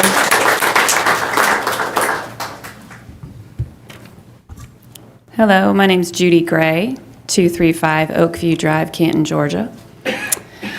And as a former firefighter for ACC and member of the Professional Firefighters of Athens-Clarke County, I ask you to vote yes in favor of adopting Title 25. I ask you to vote yes in support of your firefighters. I used to be a firefighter for Athens-Clarke County. I left to have a child. I had all intentions of returning, but I eventually saw the writing on the wall. Extremely skilled firefighters, revered coworkers of mine, were quitting. Overtime was becoming more and more needed. The updated pay scale had new rookies who had never held a fire hose making more money than veteran members. Camaraderie with our fraternal organization was frowned upon, and we honestly didn't know who had our back on the commission. On multiple occasions, senior members of our department urged me to go to bigger departments, such as Cherokee or Atlanta, where the pay is higher, the retirement and health benefits are much better, and resources are allocated for training and for our health and safety. But beyond that, there are countless opportunities for growth and community outreach, which is what led me to this career path in the first place. I was also worried about my own mortality, being a new mom. Career firefighters live an average of 10 years less than non-firefighters. Sadly, for some, that mortality is decades less. Firefighters are more likely to have occupational cancer and deal with higher rates of addiction and PTSD. Firefighting is dangerous, extremely hazardous to our health, very stressful, and can carry with it lifelong mental and physical strife. That's why we need to have a voice in how public safety is managed in our community. The county administration has left the fire department, which serves a powerhouse school like UGA, amongst the rest of the population and the other surrounding counties, under-resourced and stretched thin. With the adoption of Title 25, firefighters will be able to provide access to free resources to assist with the aforementioned health issues, pay disparity, and understaffing that we face. I urge the commission to do the right thing for our firefighters, for my former brothers and sisters, for our community. Please vote yes for Title 25. Thank you.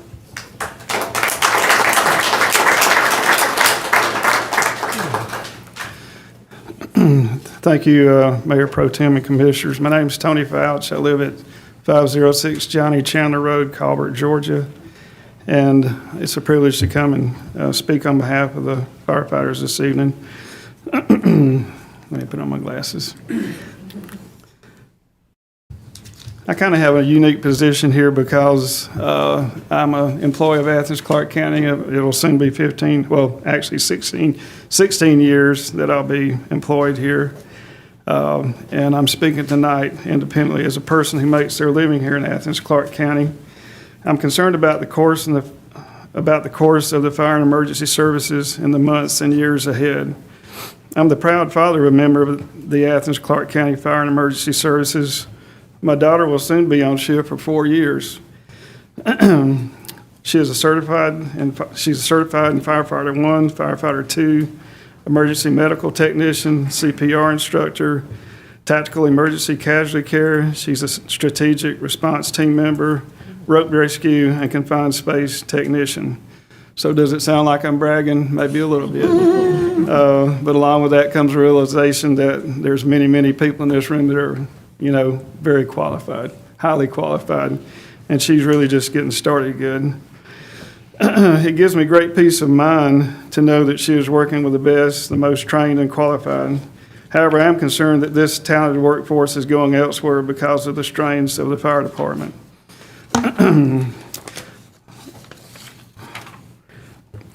Just a little thing that dads think about when they know their kids are going to work. Of course, I actually have other children in the room and a daughter-in-law as well. And I actually have many relatives in this county, and I actually was born in this county. That's not in my notes tonight, but so I do have a lot of history with Athens-Clarke County. And just to kind of tell you how much I see, I was given a new truck in 2018, and it's got now about 28,000 miles on it. So I see a lot of the county. A lot of the things you're talking about, I already know about it because I see it. So, but anyway, as far as the firefighters, I want to talk just for a moment about some of the dangers of what they have.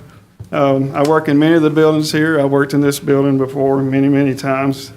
So anyway, most of the employees working in Athens-Clarke County work in buildings that are climate controlled, well lit, have no odors, whereas firefighters work in buildings that are full of heat. The heat can melt their face masks. The buildings they are in are deteriorating by the moment, something to think about. The air they breathe is in a bottle because the air in the room is poisonous, and all the while their turnout gear is coated with carcinogens. Your time is about up. Okay, I'll speed it up. Also, let me make my final plea to you. The request of Local 2795 has before the mayor and commissioners to be able to be heard as a group of professionals so they can have what they need to do their job and spend time with their families and come home safe. Honorable Commission, I ask you as a man with a family to vote yes in favor of adopting Title 25. Thank you. Thank you, sir.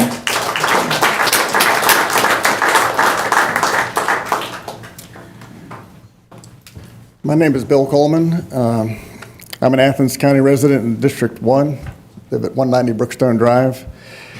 I'm here today to ask you to vote yes on Title 25 ordinance. I'm specifically asking my Commissioner Davenport to vote yes and support your firefighters.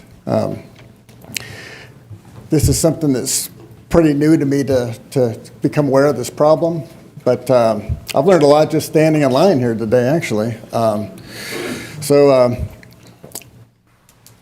was made aware that on December 6th, the commissioners said that you needed more info. And I'm curious how many of you with your concerns, who on public record and video voiced these concerns, reached out to the city manager to proactively find the answers you're seeking. And when President Thompson called and emailed and called again, How many of you responded to her? I'm told that some of you said that you didn't need any more info. I think she'd be a good person to talk to. She's an expert in the field. And, the city manager wants to save money. Makes sense to me. But firefighters save lives. It's not a good place to save money. I think we need to support the firefighters if they need support. And certainly listen to what they have to say. Open the lines of communication. And if this will do that and get more funding for them, then I think that's something that you should definitely consider very seriously. Thank you.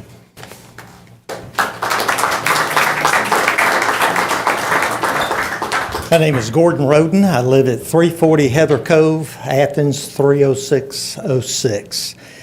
I know most of you have been around town recently. Have you seen the new fire truck that UGA has? I haven't. You won't, because UGA does not have a fire department. As I have shared that with people around the community, they are astounded. We assume they have a police department, therefore they have a fire department. They don't. You know who they use? ACC, Athens-Clarke County Fire Department. Friends, we are this close away from a disaster in this town to see the changes that should have been made beginning tonight with the passage of HB 25 that gives the firefighters a seat at the table. How do you know what their needs are unless you talk to the men and women who are on the front lines, those who are out there every day? My understanding over the last few months and talking to some of our firefighters is we are approximately 40 firefighters short of where we should be. I asked one of the firefighters, I said, how does that affect a shift? Well, that's a whole shift right there, okay? But on a pumper truck, it requires 4 individuals, or that's the need. And if you only have 3, what do? You have to improvise. You have to take a different plan of action. How would you like to be a firefighter going into a burning house when normally you would have someone to follow you in and now you don't have them at night? This is a public safety issue. Our police department, our fire department need our support. I have not, thank God, had to call a firefighter to my house yet. But I hope to God they're there when I do have to call them.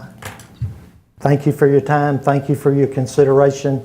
And hopefully we'll all think in the best interest of Clarke County. Thank you. Thank you, Mr. Gordon.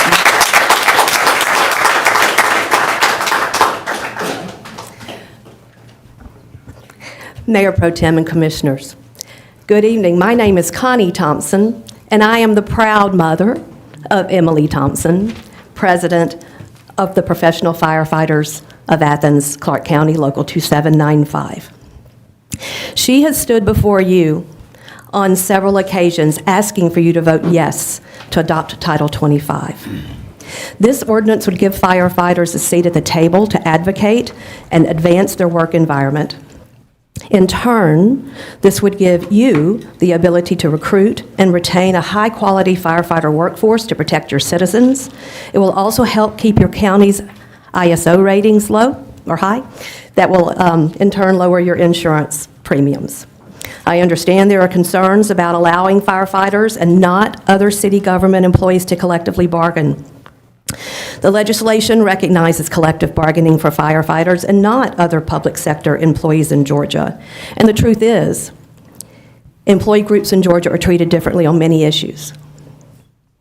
No rationale suggests that on the issue of collective bargaining, there must be uniformity on how classes of employees are treated. As a registered nurse, I know the inherent dangers of this job. The life expectancy for firefighters is 10 years less than the average person. But as her mother, I worry not just about the dangers of fires themselves, I worry about the toxic chemicals she's exposed to, and even the chemicals in her protective gear. I worry about the cost of her health insurance and how it weighs on her. I worry about the immense amount of overtime and burnout.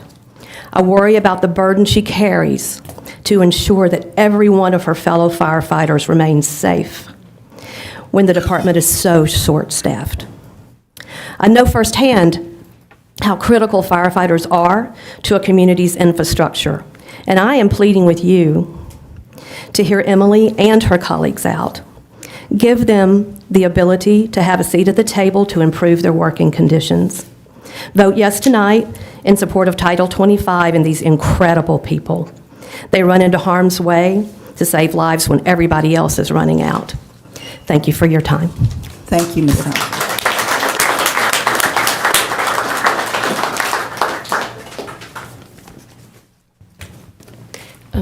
Do you want me to hand you all these cards?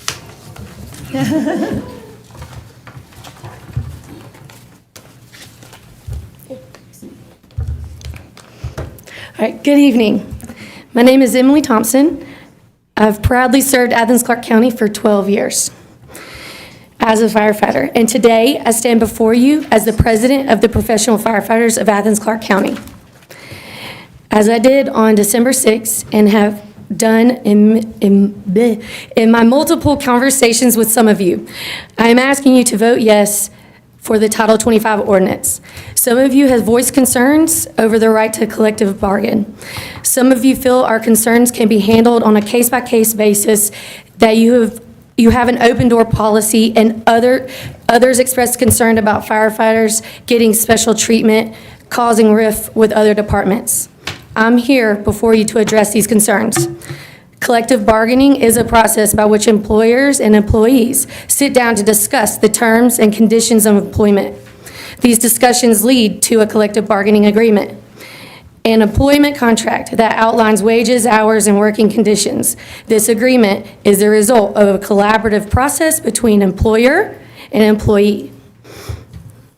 This process creates a structured environment for employees and employers to discuss workplace issues and conditions of employment.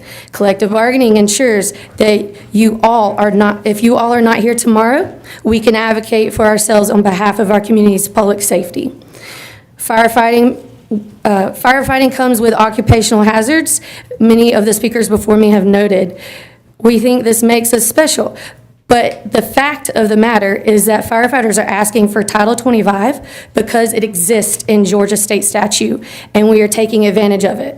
I would ask my fellow colleagues in other departments, would you not do the same if you had the opportunity? With Title 25, our association will use resources available to their full potential to ensure diverse content and a safe work environment. I'm very aware of gender and race issues in the fire service. Women make up only 5% of career firefighters. I am one of 2 women in a fire department of over 100 employees. Under my leadership, I will ensure that the fire department is not only addressing the issues of public safety, staffing, and retention, but also addressing how to best recruit women and people of color to the fire service. I want our fire department to reflect the incredible community we serve every day. At the end of the day, your vote comes down to whether you believe workers deserve a right to advocate for themselves in a field of which you all hired us to be experts. Yes, implementing Title 25 will take time, but I'm asking you to vote yes. Let's figure this out together and begin fostering a kind of work environment we can all be proud of. Please vote yes on this ordinance and support firefighters having a voice in Athens-Clarke County. Thank you. Thank you.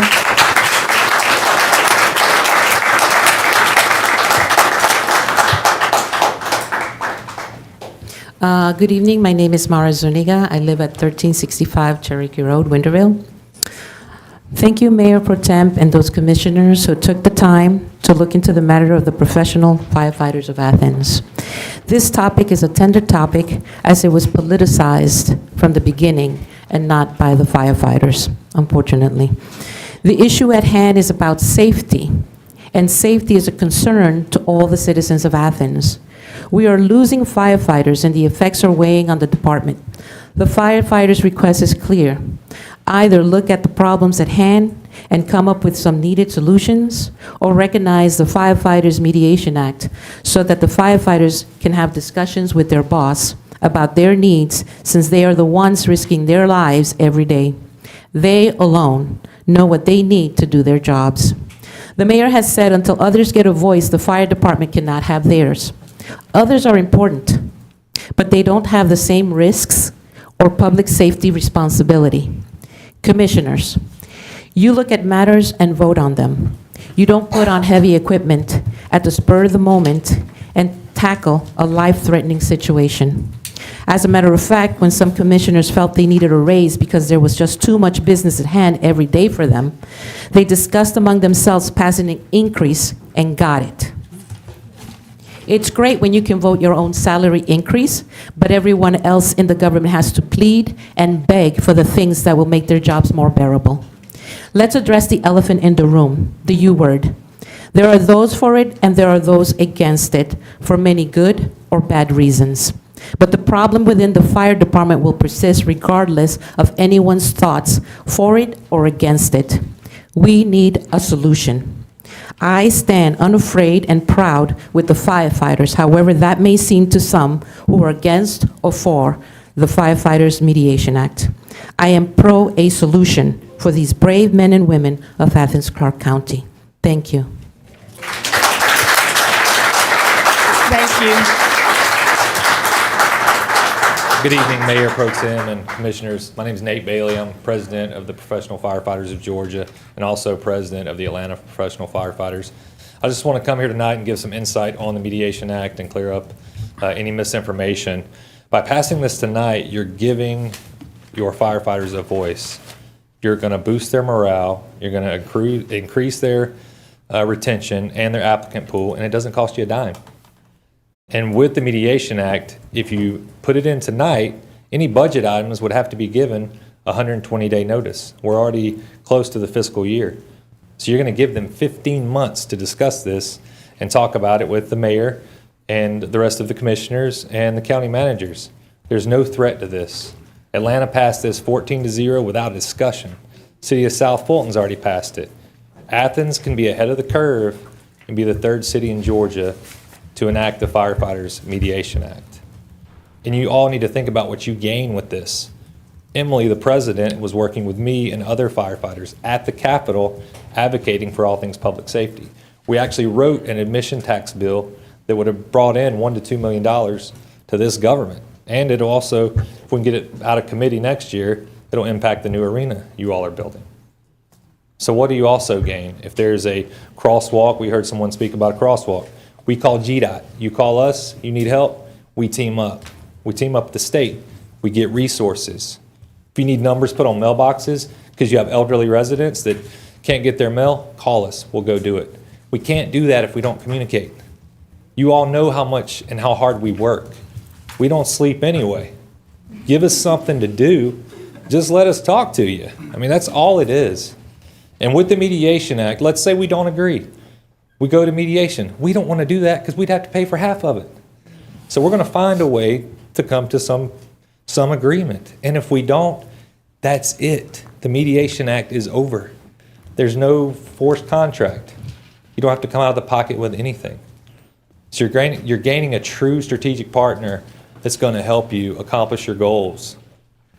And if you pass it tonight, if you vote yes on this item, these firefighters are going to walk out of here, and they're going to be the best recruitment you've ever had, and it's not going to cost you a dime. So please think about the message you're sending tonight. And we're all here. Let's let Athens be the third city in the state, be ahead of the wave, and we'll go to work for y'all at the Capitol and locally. Anything that y'all need public safety, we're going to be your strategic partner. And you got a great local president. I mean, Emily's awesome. So now's the time to do it, and we hope you all vote for it tonight. Enough time's passed. We've discussed it enough. Let's vote yes on this item. Thank you. Thank you, Ms. Bailey.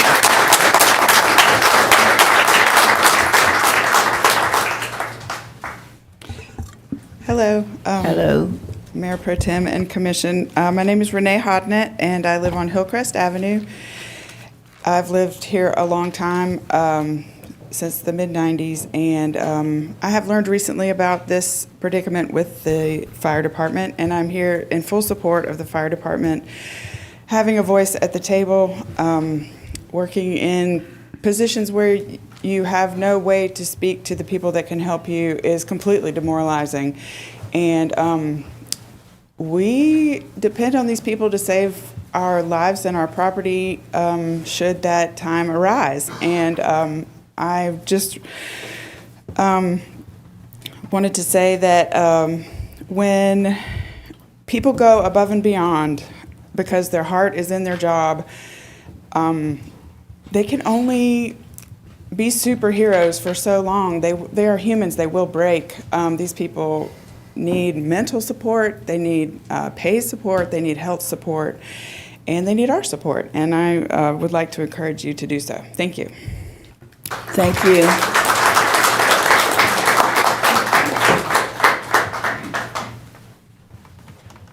Good evening, Joan Roden. I'm glad to be almost last. I speak on behalf of myself and to the people of Athens who are totally unaware of Agenda Item 19, the Firefighters Mediation Act, and to speak freely regarding the need for a clean and clear ordinance specified for Athens-Clarke County firefighters only. The Firefighters Mediation Act as a Georgia OCGA Code 2551 through 5 gives the Clarke County firefighters the permission to advocate for your safety. This Title 25 Firefighters Mediation Act is a very narrow subset of ACC employees. It is a state code that gives firefighters only permission to have a seat at the table before their employer. This county manager, mayor, and commission. It is not a ruling for any other employees outside of the firefighters. First responders, they are the first responders. Clarke County needs to have firefighters who will advocate for our safety and their ability to provide the highest level of protection for this county and for the multiple volunteer fire departments they support. The University of Georgia depends on this fire department for their safety. In the ordinance, the last two whereas statements are not about firefighters. And those last two paragraphs pervert the stringent nature of the Firefighters Mediation Act.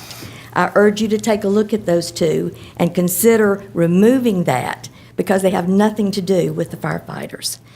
If you read it carefully, it is an attempt by the writers of this ordinance to open a Pandora's box of organizing. This is not what the ordinance is about. I urge you to read carefully the wording in the last two statements. County Manager Williams made it clear in his letter that this is a subset of ACC employees. Finally, if you have a fire at your home or business in Clarke County, the mayor and commission will not be coming to put out that fire, rescue you or your loved ones, or risk their life to protect your property. Yet tonight, they hold life and property in their hands with a single vote. That vote is not a pay raise or a fire station or even much-needed equipment. The commission will be voting on whether the professional firefighters of Athens-Clarke County have the right to appeal effectively for the most basic needs, tools to do their job successfully. What is their job? Their job in a sworn oath is to keep you, your family, your business, your property, your pets, and your possessions safe. This task includes more than just fires. It involves so much more. It involves emergency services, traffic accidents, medical emergencies, drug overdoses, pulling dead bodies out of lakes or rivers. Yet they are asked to do all these things for you and for me with one hand tied behind their back, the hand tied by the commissioners who, before you, responded to the needs who will not. Ms. Roden. One sentence. They will vote in a safe, secure, and protected place protected by responders like the professional firefighters of Athens-Clarke County. Thank you. You're welcome.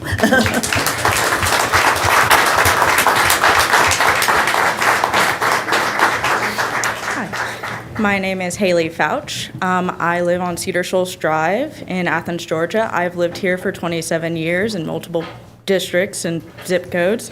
I am recently an employee of Athens-Clarke County, going on my first full year. It's honestly the best job I've ever had, and I love working for this county. I did not plan to come up here and speak today. I was just absolutely moved by everybody coming to speak. And previous to working with Clarke County, I worked a lot in fashion, so I kind of want to give an analogy based on, I'm hearing price tags thrown around a lot, and I kind of just want to give the analogy of, if you truly invest in something good, it can be passed down for generations. If we invest in these firefighters, if we invest in them, their training, their methods, the people here can be passed down for generations. It's just like a good Levi's jacket. If we do not invest in them, if we do not pass this, if we do not support them, it will tear apart in its second wear like a Shein blazer. I urge you to vote Title 25, to not buy the Shein blazer, but to buy that Levi's jacket. Invest in our firefighters so they can pass it down generation by generation. Thank you. Thank you, Ms. Good evening. My name is Christopher Dorsey. I live at 364 Parkway Drive, District 10. You've heard a bunch of amazing people just say great things about the firefighters. And I'm up here as a lieutenant, as a citizen, saying please vote for Title 10. As you know, we just had a microburst, basically a tornado come through. And there was a lot of firefighters out there just in that one area. But we're down a lot of firefighters. Can you imagine if that storm was worse and we didn't have all those resources? And we need those resources. Please, just vote for it. Thank you. Thank you, Mr. Dorsey. Is there anyone else in the audience that would like to speak to these last group of items? Okay, come on down. Hello, my name is William Ryland. I live on Hillcrest Avenue also. I basically came down here to watch my Miss Link be sworn in on the front steps. And then I started talking to some of these red shirt fellas, and I learned that they didn't make $20 an hour. I just retired from Piedmont in the ICU for 35 years, and I left making $40 an hour. And it's just a shame. That's why I came in here. It's just shameful. What I know about firefighting, I used to live in Oglethorpe, and I was a volunteer fireman, and I went through training, but I never went into a burning house. But when I went into training, I went into a burning room that you guys provided here, and I learned that, you know, you bake bread at 350 degrees. It's over 1,000 degrees in there. I had that protective equipment on, and I was on fire, and I could only stay in there for a few minutes. I had to find a pillow behind the couch. But I can't imagine, you couldn't even see. You had to crawl around. You couldn't hardly breathe, and it was so unbelievably hot. Anyway, when I was in the ICU, they brought a guy in one night that looked like he was just slimy and mud, like he was coming from a pigsty. And the fact of the matter is, they said he was a wreck victim in the ditch. And one of these firefighter EMTs got in that ditch and intubated him, put a breathing tube in him. We had to call the operating room to get an MD to come up and do that. I know how, but for $40 an hour, they wouldn't let me do it. But these guys do. It's just incredible. It's shameful that, you know, they're getting paid under $20 an hour for what they do. And I know little else about it, except for that I did work in the recovery room for a bit, and there were a couple of ladies in there whose spouses were firemen, and they drove to Gwinnett every day to work because of the pay here. And anyway, I just cannot believe, I think Tennessee, I just looked on my phone, pays $50,000 a year. We're doing maybe 40. But anyway, we could do better. Thanks for letting me share. Thank you, sir.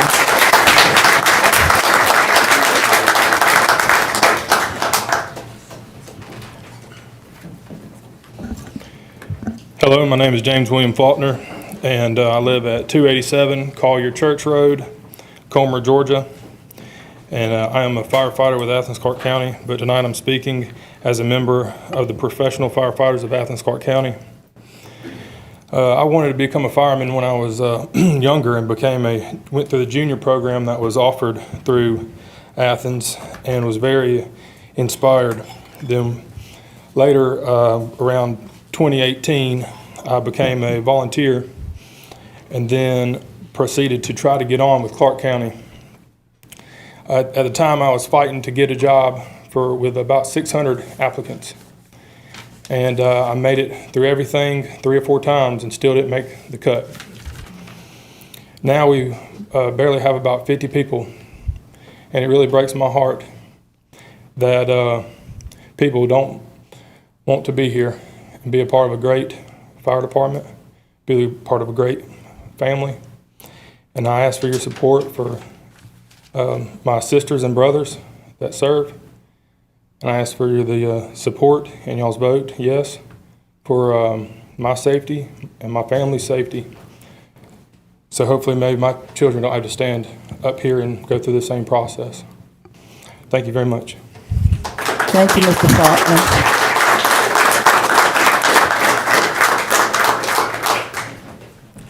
Hello, my name is Raquel Durden. My address is 118 Ruth Drive, Unit 610, Athens. I'm a retired lieutenant colonel in the United States Army. I served 25 years honorably. I chose to live here in Athens with my husband here, also a retired veteran. And I also want to say that I am an advanced stage cancer survivor, and it was presumptive because of my line of work. And I'm here to say that I would do it all again, just like these red shirters here. They would run toward danger, not away from it. But 2 things make that possible. In the military, just like in the firefighting business, you've got to have trust in your training and your equipment. And I did. My training was stellar. My equipment, you know about the equipment in the military, lowest bidder. There were a lot of loopholes. There was a lot of short changes, and I paid the price. Women pay the price specifically because of environmental estrogens. Then the other thing is the person on the left and right of you. You've got to trust them. You train in teams, you have a buddy, and it's leader business. So you got a problem here because they don't have the right equipment, life-saving equipment.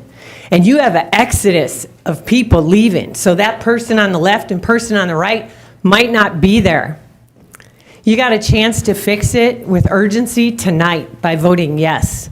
They need a voice at the table to provide life-saving services to this awesome city so that they trust the person on the left and right, that they know they're well-trained, well-equipped, and they can do this together. So I ask for your support for that. I want to add on to that. I'm very passionate about veterans and first responders. I now run a nonprofit right here in Athens called Humble Warrior Wellness and Yoga. I was the opening speaker for the Georgia Women in Public Safety last year. I'm their keynote speaker this year because I am on fire for it. I'm passionate about it. I provide wellness training. My organization does free. We've received grants for it to resource fire departments.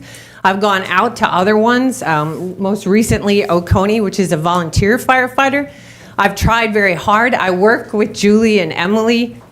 We communicate well together.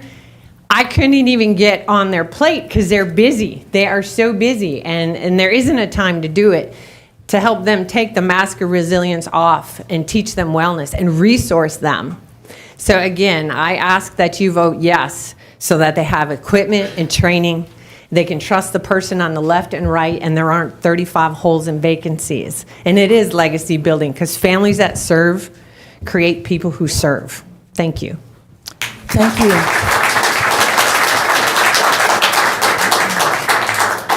Here you go. Good evening. My name is Dave Durden. I live at 118 Ruth Drive, Unit 610. I sleep with her. I'm a retired Army Lieutenant Colonel. I have 25 years of active duty service. A lot of folks have done that. I have 5 deployments to Afghanistan, 4 deployments in a TDY to be exact.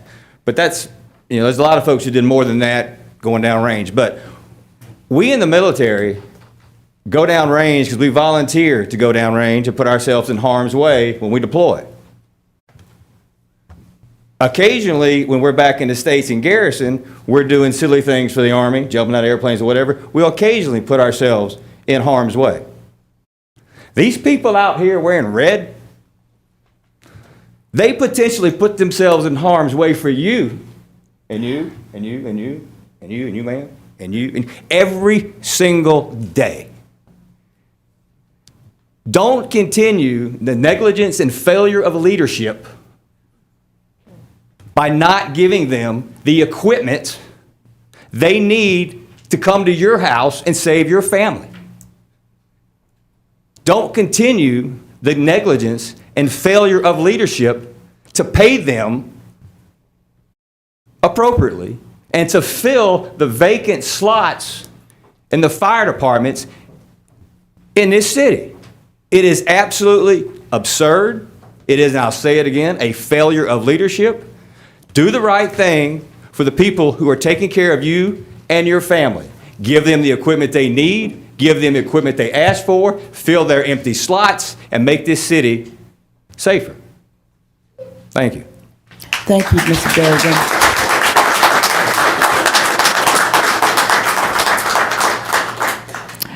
I decided, even asking everybody not to applaud, y'all were going to do it anyway.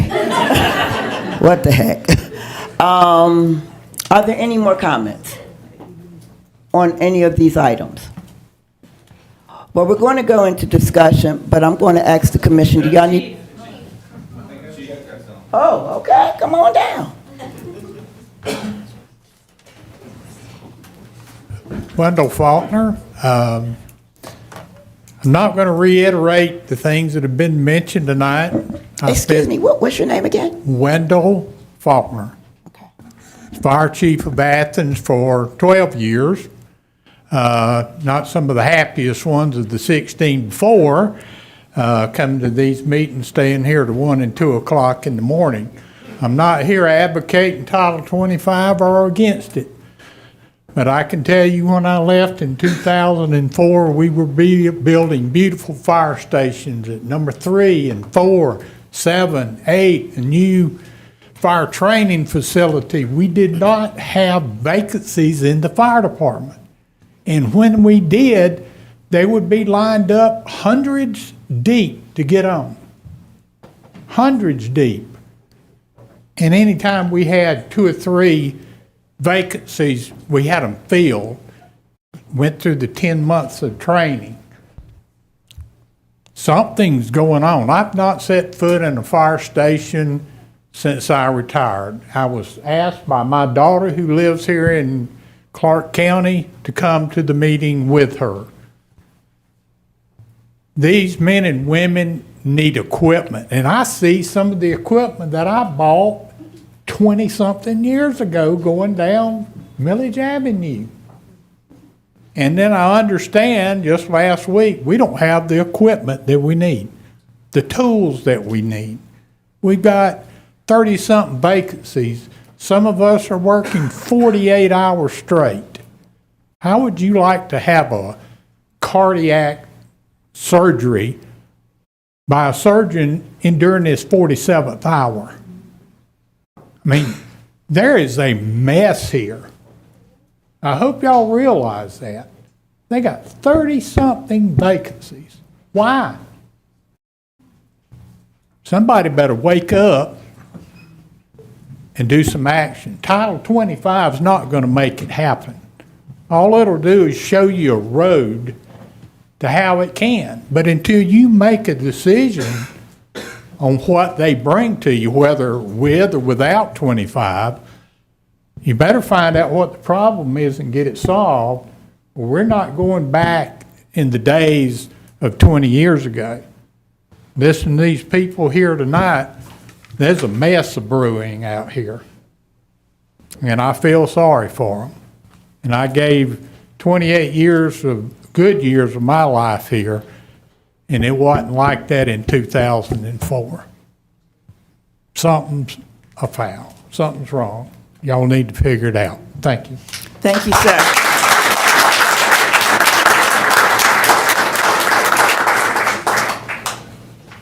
Good evening. Good evening. My name is Miguel Mendez. I live in Culver, Georgia, and I'm here to support the fire department in name of the whole Latino community. Thank you. Oh. Vote yes. Thank you.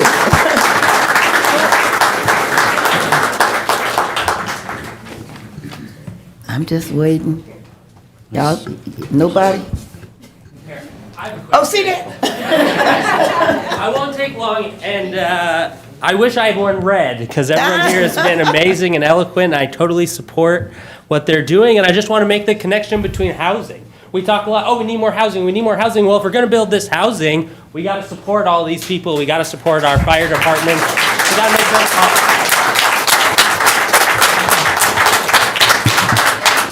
Aiden, we already know your name, so you didn't have to give it, right? Okay. All right. Everybody take a breath. Commissioners, y'all need a break. Yes, yes. How much time you need? 5 or 10? We're going to do a 10-minute break, y'all. Aiden said, oh, no. It is on the agenda for 8:15. Okay, we're good. Yeah.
Okay, we're going to get ready to get started. I see my lights. Got my button turned. Okay. We're going to move through our old business, and we had items 5 and 14 that were pulled off. So we're going to turn first to Commissioner Link on item 5. Yeah, I just wanted to make a quick comment about this. This is the intersection of Peter and East Broad Street, which is now in my district. And I've been doing a lot of door knocking lately, and I started making this long list of all the places where we need stop signs, speed bumps, road improvements. And I was glad to see this on the list because that was at the top of my list, that little weird dogleg intersection. I did meet with staff last week, and apparently there's some staff discretion in allowing these four-way stop signs, and I'm hoping that we can implement a whole lot more of them because they are very effective speed reduction devices. And we've had 3. We were able to get a four-way or always stop at Boulevard and Barber, an always stop at Cleveland and College, and an always stop on my street at Hiawassee. And the transformation in the traffic calming is phenomenal. So and this is cheap.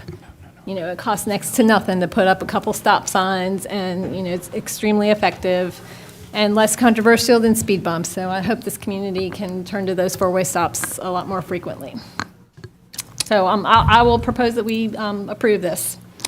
Just real quick, Mayor Pro Tem, Commissioner, one thing I do want to say is, the American Association of State Highway and Transportation Officials requires a sight distance of 240 feet. So I know you said staff have discretion, but in this instance, the sight distance is what is limiting. And so really wanting to see a sight distance of 240 feet for a right turn and 280 feet for a left turn. So when staff went out there, the sight distance on that side where there were not stop signs was kind of their concern. So they listed that standard in the agenda. Was it the blocked view from that pole where you can't even see? That's the sight distance I'm referring to. Yeah, Okay, exactly. So there was a sight distance issue. Yeah, and often parking can be the sight distance impediment, right? Great. I just wanted to make sure that everybody knew that there was a standard out there. Are you okay with that, Commissioner Link? Yes, yeah. Second. Who seconded? Commissioner Hamby. All in favor? Aye. Any opposed? The next item that was pulled off the agenda was item number 14. Yes, ordinance. I'm sorry. Even though I tried to review, I forgot to read the ordinance. Let me do Read that. the Let's vote ordinance. again. Yep. An ordinance to amend the Code of Athens-Clarke County, Georgia, with respect to always stop control at the intersection of East Broad Street and North Peter Street and South Peter Street, and for other purposes. Thank you, sir. All in favor? All in favor? Aye. Okay, we're going to move on to 14, which was pulled off by Yes, ma'am. Commissioner Hamby. Yes, Mayor Pro Tem, and I'll be real quick about it. I just wanted to emphasize that this is a project concept, and I've gotten a few phone calls on it, and I just have assured the folks that have called me that as we move through the concept phase into the schematic design, that there'll be other opportunities for public input and to make sure that the final product is good for the community, but also takes into account the neighborhood around there as well. So just wanted to emphasize that. Make a motion to approve. I'll second. Judge, anything? Okay. It's been motioned by Commissioner Hamby, second by Commissioner Wright. All in favor? Aye. Those opposed? This motioned and seconded and voted unanimous, passes. Now we're going to move on, get back on track with the actual numbers. And the next one was the ordinance for the firefighter mediation. I'll open it. Well, I'll read it before we get started. Let him read it. Yeah. An ordinance to amend the Code of Athens-Clarke County, Georgia, Part 2, Special and Related Laws, Title 3, Public Safety, Chapter 3-7 Fire, to create a new Section 3-7-11 entitled Firefighters Mediation Act and for other purposes. Thank you, sir. I see Commissioner Hull's hand up, so we recognize him. I will move to approve and save my comments for if I get a second. I'll second. Who want to share? I second. You second. Yeah. Commissioner Fisher, put your hand up. May I speak to my motion? I thought you said you wanted to wait. No? He was waiting for his second. Oh, you were waiting for the second. Okay. Yes, speak to your motion. Thank you. Yeah, it comes as no surprise that I am in support of this tonight. I'm hopeful that some of the remarks we heard tonight might move more of this body in the direction of passage tonight. I also understand, I've heard from colleagues in advance of tonight, some lingering questions and concerns. So, I hope whatever we end up doing tonight, we find a way to move forward and keep this discussion alive. But if there is a way to move forward with approval tonight, I would certainly like to see that. I feel like we've had a good bit of time with this item, and I feel like the only way that we're really going to break through the barrier, however informally or invisibly, but actually it is there in communication between the union and our various forms of leadership, including this body, the manager's office, and the leadership within the department, is to adopt this ordinance. Of course, that's a first step, and there are other things to follow. I think the other things to follow will all prove fruitful and enriching for the fire department and for our staff at large, and ultimately for this community, which is who we all and the fire department serves.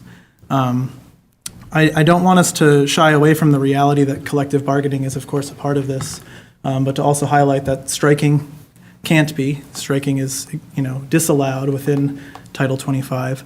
So we're really just talking about bringing our workers to the table for a conversation, empowering our employees to participate in the democratic process in more aspects of their life, including employment.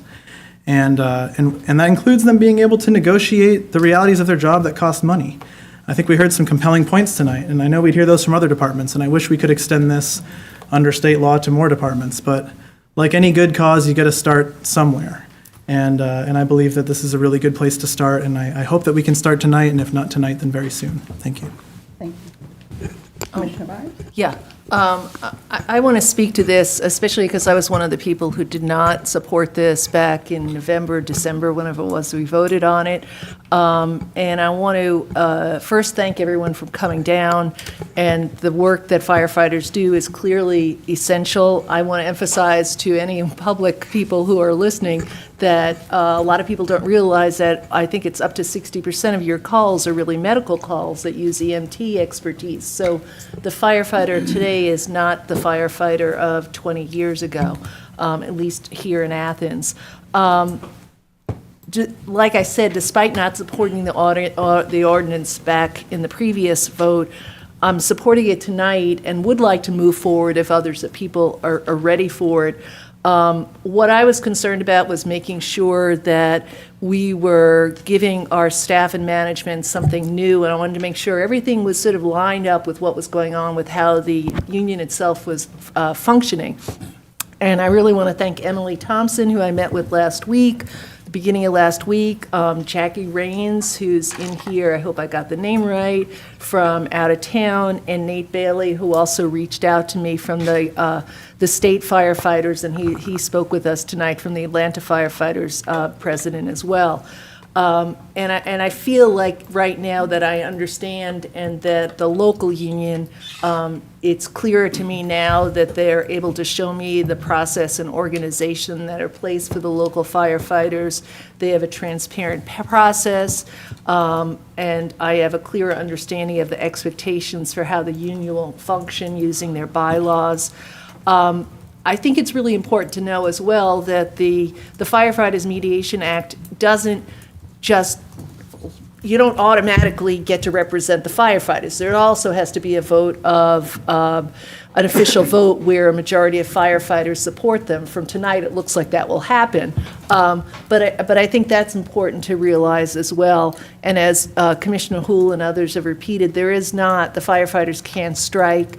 If they go to mediation, a good point that was made earlier, you all have to split the costs with the union. So I feel like I understand more what the process is, and that our local union has been able to explain that more to me as well. I think also our manager shared an employee engagement plan with us just on Friday, which makes me feel stronger that there's going to be other avenues for other people in the county to get more voice. And finally, we have a lot of support here. I think one thing it's important to point out is that we have support, or you all have support for this Mediation Act, both from the left and the right of our local political scene. We have leaders of the Republican Party here tonight, and we've also... Do you need extra time? Well, 30 seconds, yes. Okay. And also, we've just received an endorsement of this from the local Democratic Party, and I think that's a wonderful thing where we see both sides of the political spectrum working together. So I am happy to support this. I'm eager. I've had more time to look into it. I understand maybe some of our other commissioners haven't, and I look forward to hearing what others have to say this evening. Thank you. I want to add, can I do a point of order, because I need a question answered? One of the speakers spoke about the last two paragraphs that is in the actual ordinance that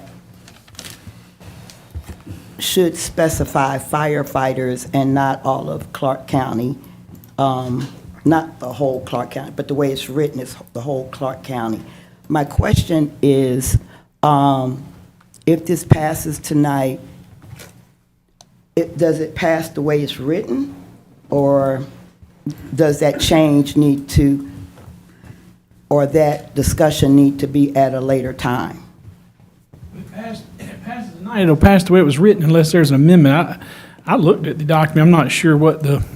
It was the last, it's the last two whereas, and my internet has died, so I can't even look at it. Well, whereases are not... No, read that. Those last two. She felt. Well, what I was going to say is whereases really are just aspirational in nature. They don't control, they're not the body of the document, they're the ordinance, they're the whereases, so, but I'm happy to read them. I just want to I just want, yeah, please do. Okay. And while you're, can we continue the discussion while you're doing that? Yes, I'm pulling it up right now. Okay. Yes, Commissioner Link? I was here behind the rail as District 3 Commissioner when this first came up a few months ago, and I strongly support it. I strongly support unions in general. I come from 4 generations of Pittsburgh steelworkers, and my mother was head of her nurses union at Greater Southeast General Hospital in D.C. for many years. So on that regard, I support it, and I'm grateful to Commissioner Myers, who always does her homework. And she's done her homework and has been able to, bring these facts forward to the rest of this body on the true implications of this. And this is basically a tool for this body to get a full understanding of the needs of this extremely important public safety arm of our local government. I also support the firefighters for personal reasons. Some of y'all met my husband for the first time tonight. He wouldn't be on this planet if not for the work of firefighters. My mother-in-law was saved from a devastating house fire as a toddler. She lost her mother and 2 younger sisters. So anybody who's been touched by the firefighters' work understands the importance of them being properly equipped and properly compensated. And, this community has changed drastically just in the past decade or so. The large structures that have gone up downtown and on campus, if any one of those caught fire, I'm not sure we have the ability to properly defend them. I remember sitting in plans review meetings about 10 years ago when the chief pointed out his misgivings about one of the first large high-rises that was going up. If any of those sprinkler systems in there fail, we're kind of screwed. And, we need to pay $7 million for a new ladder truck. We learned that in budget meetings last fall.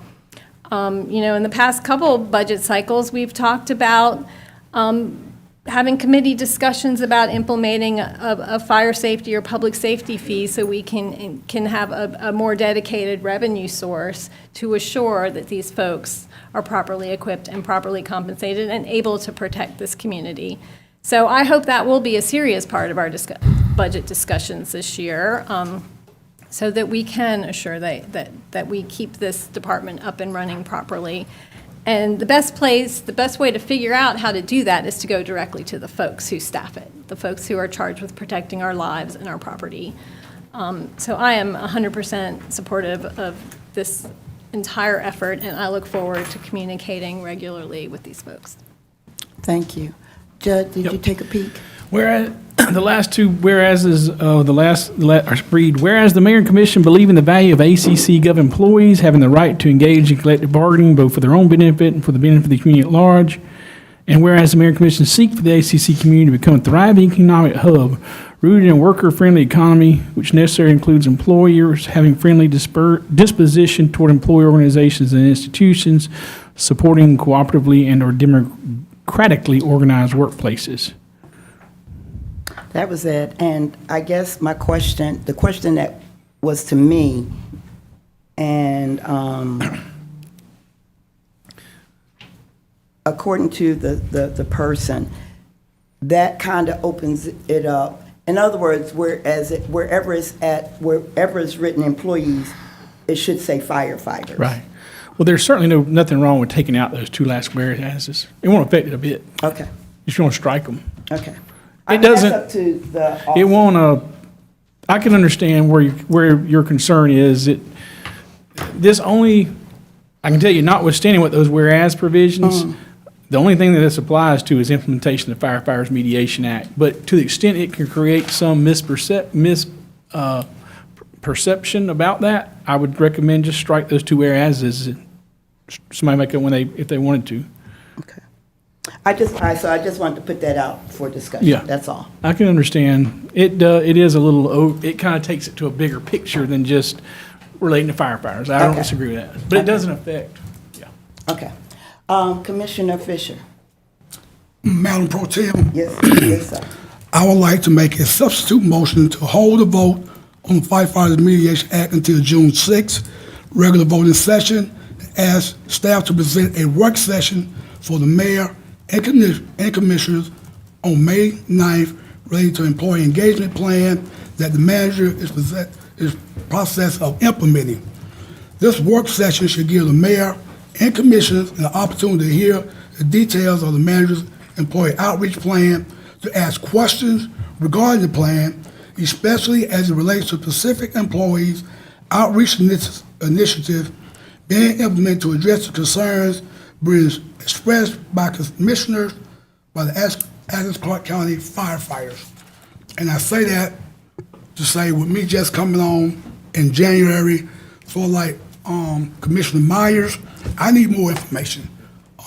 If our equipment is that bad, I need to know that, then I need to know why. If we're not recruiting or retaining firefighters, I need to know why. They do a heck of a job, and I understand that. My son-in-law he works in public safety, so I get it.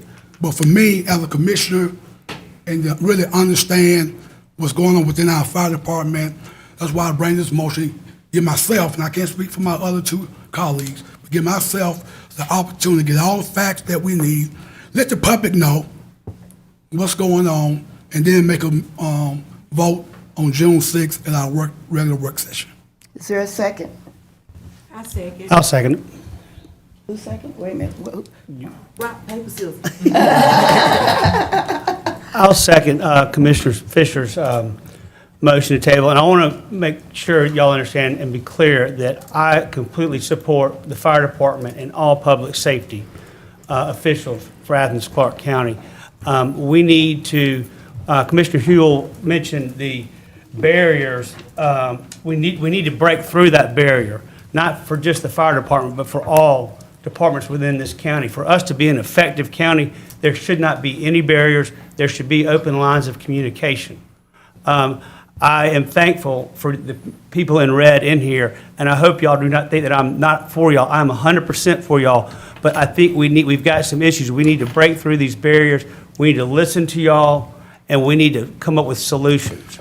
Several people mentioned coming up with solutions, and I think that's what we need to do, is come up with solutions to try to fix this problem.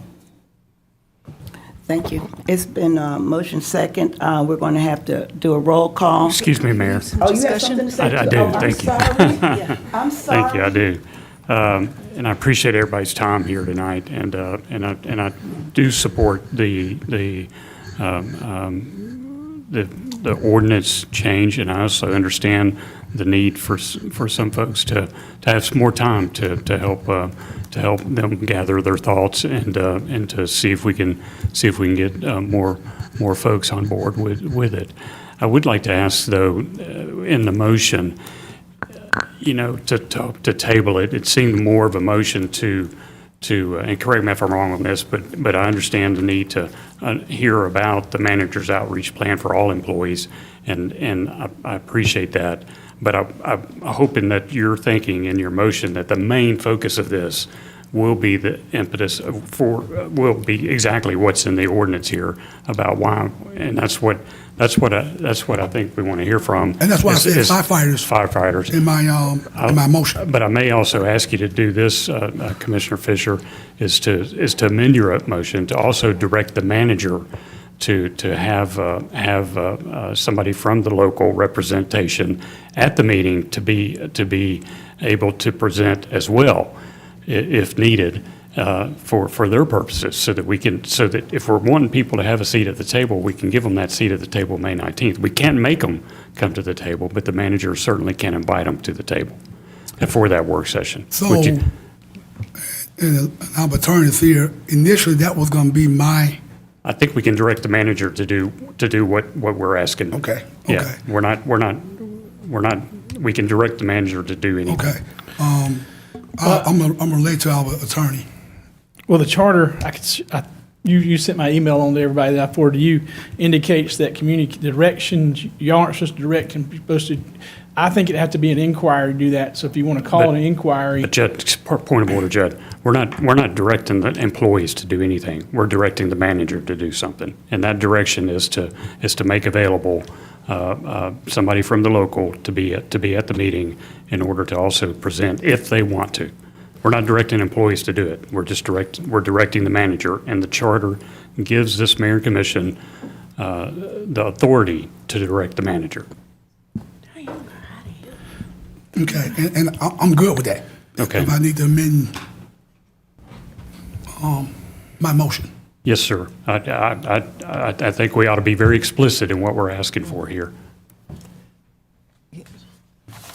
We have the authority to, I guess, to add in your motion, direct the manager to provide the information that you have asked for about locals and employee engagement, but also direct the manager to provide an opportunity for a representative from the local, if they so desire, to also present at the work session. Can read this last part, see if this doesn't. I think, the question, I'd be interested to hear what Judd was going to share there, but the question, the manager's office would have is, what do y'all want to learn that you haven't heard already? Well, I think, and I think I heard some of those things from Commissioner Fisher, but I do think that there would need to be some more clarity about what y'all's expectations are, and I'd be interested in hearing what Attorney Drake was going to share. well, I'm not finished yet, Manager Edwards. What I'd be interested in hearing are what we heard from tonight. If people want to have a voice at the table, I see no harm whatsoever in asking somebody to present to us who's not part of this organization. We've done that before with Athens in Motion. We've had folks come to us before to present that aren't part of the organization to be part of something. So letting them at least come to us and say what it is that they're asking for will help all of us understand everything.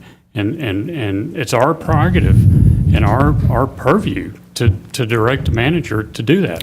I'm not asking to do some inquiry Well, of anybody. this is the way I proposed to Commissioner Fisher it be handled if he wanted to do that. And you can, so what I said was, I was concerned that the motion that he was proposing to make to direct the firefighter unions to come to the work session of the mayor and commission, present their concerns, was not authorized by 412B of the charter.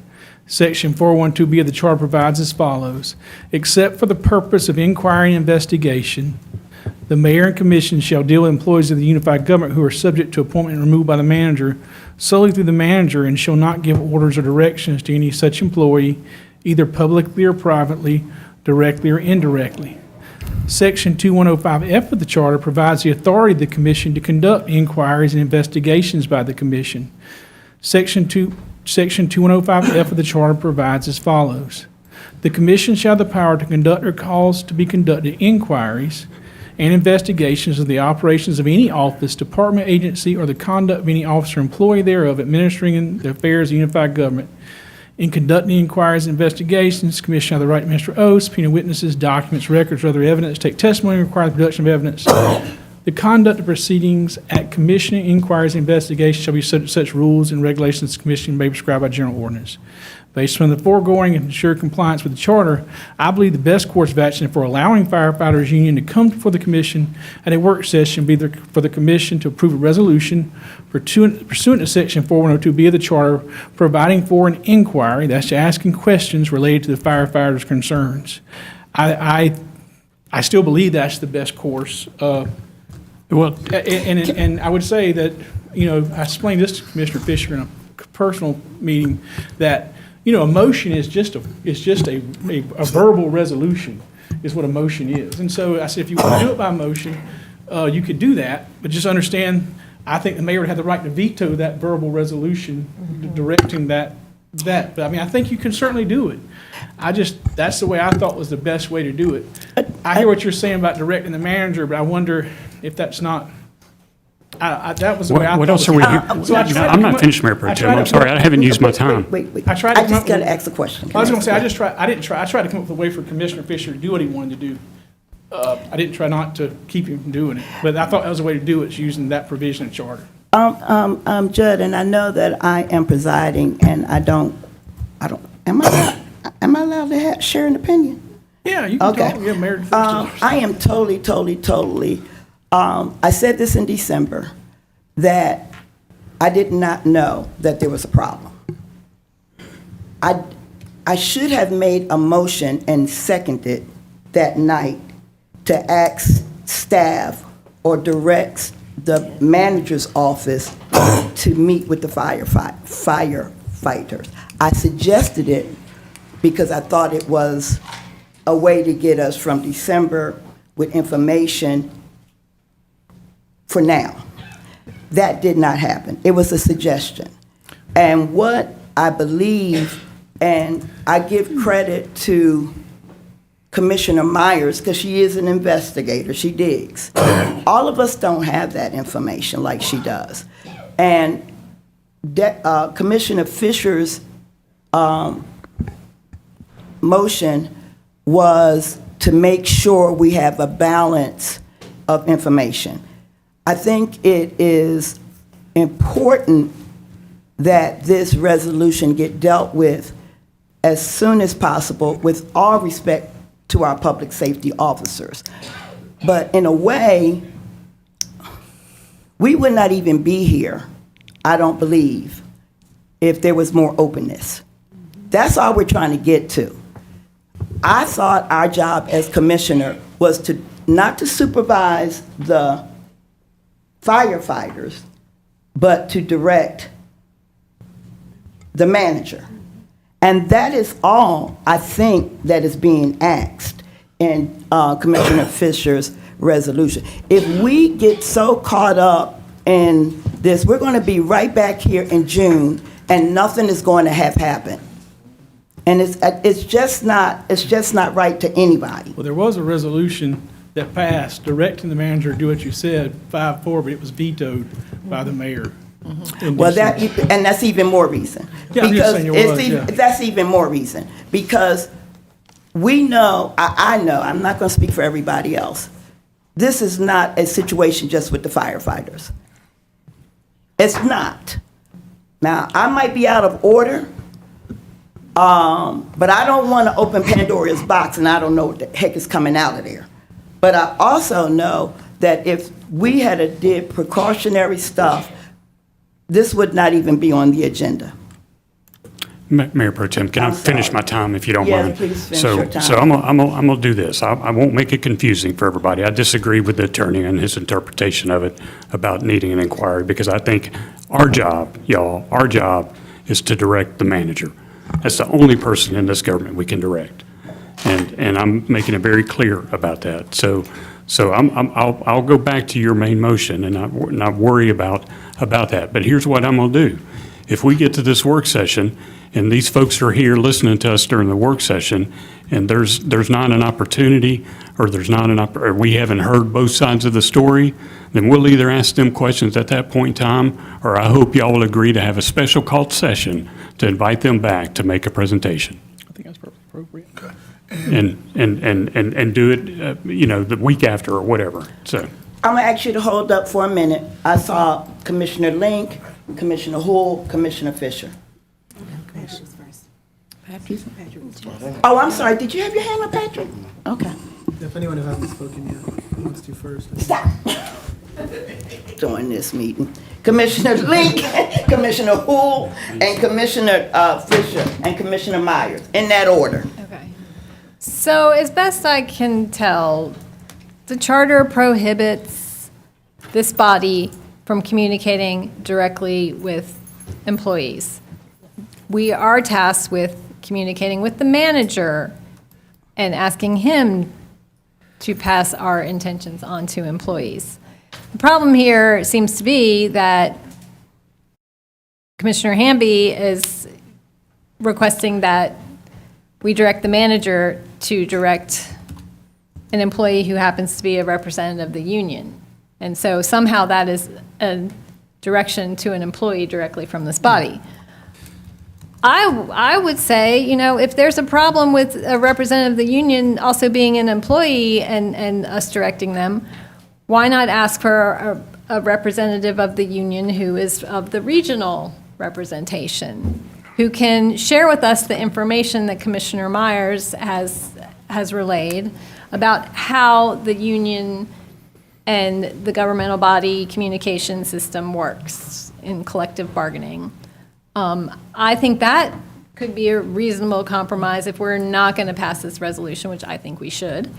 But if there are folks in this body who's, after this sitting here for 4 or 5 months, still don't feel like they have the information and don't understand how unions work, and we need to have a work session about it, then let that work session be directed that there be a representative of the firefighters union who doesn't have to be an employee, but certainly can relay to us how this works in Fulton County and how this works in Atlanta and how this works across the country. Well, Yeah. I think you could have employees come here. I just think you need to say you're doing it pursuant to section 2-10F of the charter and requesting, asking for an inquiry related to hear their concerns. That was the route I thought it should go through. Because I was concerned that you're really indirectly directing an employee what to do through the charter, but I hear the commissioner, but I think you reached the same place. I was like, just use section 2-105F, which is, I thought was a safer route to make sure we're upholding the strong manager form of government that sets forth in the charter. So I wasn't I was saying that's the way to do it, Commissioner. And I think you revised your motion, though. There's some language I'm not sure everybody heard that I think might address some concerns. Right, But I know. Because initially I had that in there, and we took it out. Well, all I would be asking is if we get to this work session and we don't get the answers we're looking for, then let's hold a special called session and do the route that the judge's talking about. Yeah. So- Just a minute, Patrick. Commissioner Hall? Well, if he hasn't had a chance to speak first, That's I'd so like nice to. of you. You're so kind. Commissioner Davenport? Parliamentary procedure. So if the mayor gets this resolution vetoed, then everything, what happens? Is dead? No, it takes 7 votes to override his veto. It takes, yeah. Did everybody hear Commissioner Hamby's response to, 7 votes. Takes 7 votes to override the mayor's veto. okay? Yeah, I mean, my understanding is that if the motion to hold on its own can't be vetoed, but the other stuff attached functions as a resolution that can. I tend to be of a mind of Commissioner Link, if we're concerned about this being perceived potentially as a direction of someone who works under the manager, then let's just direct the manager to invite a representative from IAFF. And that can be whoever they want to bring, however many people they want to bring. But, recognizing that a veto and then a need to override and all that can really drag this out even further, and it has dragged on for a while. Even though this gets a little deep in the weeds procedurally, I'd like to move to divide the question so we can vote on the hold separate from the resolution. So if for some reason that resolution is vetoed, this still ends up on our agenda on June 6th regardless. So if I can get a second for There that. is no resolution, it's just an ordinance. Well, the We have a motion substitute attached motion. functions as a We have a resolution. substitute motion on the table If we have enough votes, for the the substitute. substitute motion can't be overruled. Am I correct? If we pass it unanimously and the mayor vetoes it, we still have to go through a separate action after to reintroduce at our subsequent voting meeting in May the item and override the veto. It will take a whole separate action of this body at that time just to override the veto. Point of order, if you don't mind, Commissioner. This is not a resolution, this is just an ordinance to amend. All these whereas stuff doesn't necessarily need to be in there, but it's an ordinance to amend, it's not a resolution. I understand, Commissioner Hamby. I'm speaking to the motion on the floor by There's nothing Commissioner to- Fisher to hold, then includes additional language directing staff to hold a work session and such. Is that And what our you're asking attorney- to divide? Yeah, and our attorney pointed out that additional language essentially functions as a resolution that could be vetoed. So in Are order you- to, but the hold can't be Well, I wish vetoed. Commissioner Fisher could read it one more time. I don't think the mayor's going to veto it. I mean, Well, I hope not, but I didn't think the mayor, with all due respect, I didn't think the mayor was going to veto the resolution that more people in the room now seem to support than did in December. So, I'm hoping that we'll find a way forward, and I'm trying to make sure that procedurally, the motion we pass tonight can't somehow be reversed and disappear into the ether. And so at the very least, I want to make sure that if we're holding tonight, which I've agreed ahead of time with colleagues, if colleagues arrived today and didn't feel comfortable supporting it yet, need more information, I can respect that. But I want to make sure that the motion to hold tonight definitely ensures that we're discussing this again on June 6th. So you're asking to divide this. I'm asking to Yeah, divide let me- Commissioner Fisher's question, Okay. the motion to hold, from the additional language. And that additional language, in my opinion, can say whatever y'all want it to say, because ultimately, whatever work session we get led by staff is still going to have a bias toward the manager's opinion. And that's okay. We've heard the manager's office opinion on this quite a bit, and I respect their opinion, and I continue to disagree with elements of it. And it's going to be incumbent upon us as individuals, I think, to meet with representatives of the union to hear their perspective fully, no matter how well we word our work session motion on the floor. So just to ensure that that hold happens, I want to divide the question if I can get a second on that. A second. I'm totally confused. And I think we just resolve that motion first and then move on. There are too many motions on the floor, y'all. Let's hold up for a minute. One substitute motion on the Hold up floor. for a minute. Let's calm down. Okay. We have a motion. We have a second. Patrick just put his finger up for something. There's two motions essentially on the floor. We got the original motion to approve, then we got a second motion that Commissioner Fisher. I always thought that you can't do a third motion. That's right. Okay. It's just divided into two. That's right. No, well, you know I'm what? confused with the Request dividing. a friendly amendment to. A motion to Commissioner? divide the question does not count as a third motion. It's a procedural motion, the same as calling the question. So, but Attorney? I'm fine with just sticking with the original motion to hold, but y'all should be aware that it could get vetoed, and then we're gonna have to override that veto. If I will commit to, I don't think, I would like to think after this much discussion and this much time, it will not get vetoed. Now, I'm not gonna put my life on it, but, I don't think. And with us all working as a body and trying to get to us, the commissioners, working together, I don't think it's going to get vetoed. Commissioner? Couple of things. As long as we can get to June the 6th to make a vote, regardless of whether or not we have to veto what the mayor do, we need to get to June the 6th and make a vote. Because these folks out here need to know where we stand with them. Secondly, we need to have a whole sitting, all 10 commissioners need to be sitting to make this vote. You're acting as the mayor pro tem. The mayor needs to be present when we make this vote. So that's another reason I want, and the manager need to be present when we make the vote. So that's my motion. So that's part of my reason for this motion. We're going to go ahead and vote, okay? Call the question. We're going to I'm calling the question, and we'll just let it fall out the way it does, okay? We're voting on the second, the substitute motion. The substitute motion. The motion on the floor is to divide the question, but I'll withdraw my motion so we can do that. Okay, thank you.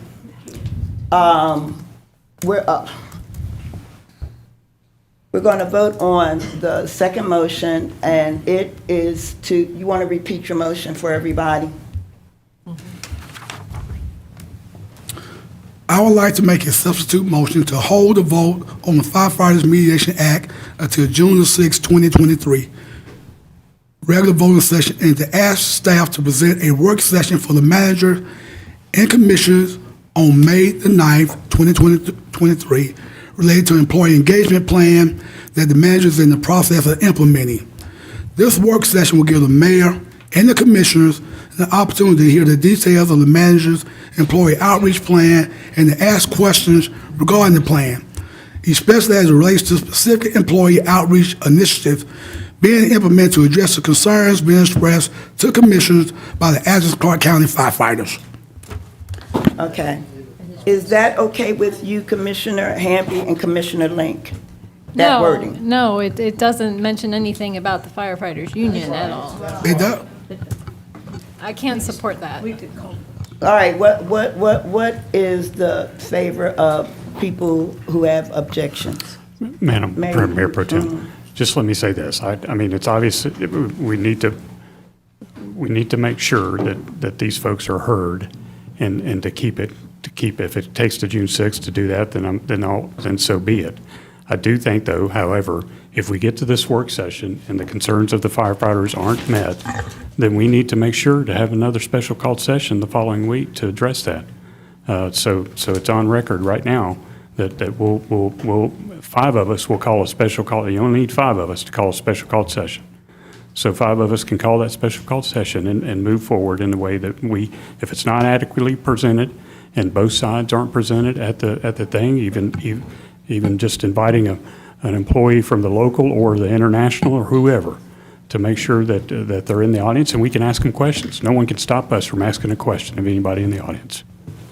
And then also, and I know the concern of just Commissioner Hull. I was about to address that. Okay. Okay, but if the mayor, if the mayor does veto the whole package, then I think all of us behind this rail, we took the civility pledge earlier to work together, and we're trying to work together, and we're trying to listen to these employees who came to us and talked to us. If the mayor or the manager don't want to continue the conversation, that's on them. But it'll be on 7 of us, and I know there'll be 7 of us. I know there'll be more than 7 of us to want to continue the conversation. At the end of the day, whether or not we vote for or against this, the least we can do is to hear people out, and that's what we're here about. So, I know how I would support it, but I also recognize that others may need more time for more information. And at the end of the day, if you don't support it, that's fine too. I don't question anybody's doubt about supporting the fire department and making sure that they have the tools and resources available. I know each and every one of you commissioners, and I know what your priorities are and the public safety of this community and the appreciation of this fire department is with each of us. So if the mayor wants to veto it, that's on him. But I know I know that we'll take care of that if that happens. So just for a public record, it takes 5 commissioners to have a special session. It takes 7 commissioners to override a veto. Yes, ma'am. Okay, Carol. Yes. I don't know if this is doable, but I'd like to suggest a friendly amendment and say, and to include a representative from the state or national firefighters union. I thought we called the question. I did call the question, but everybody's talking.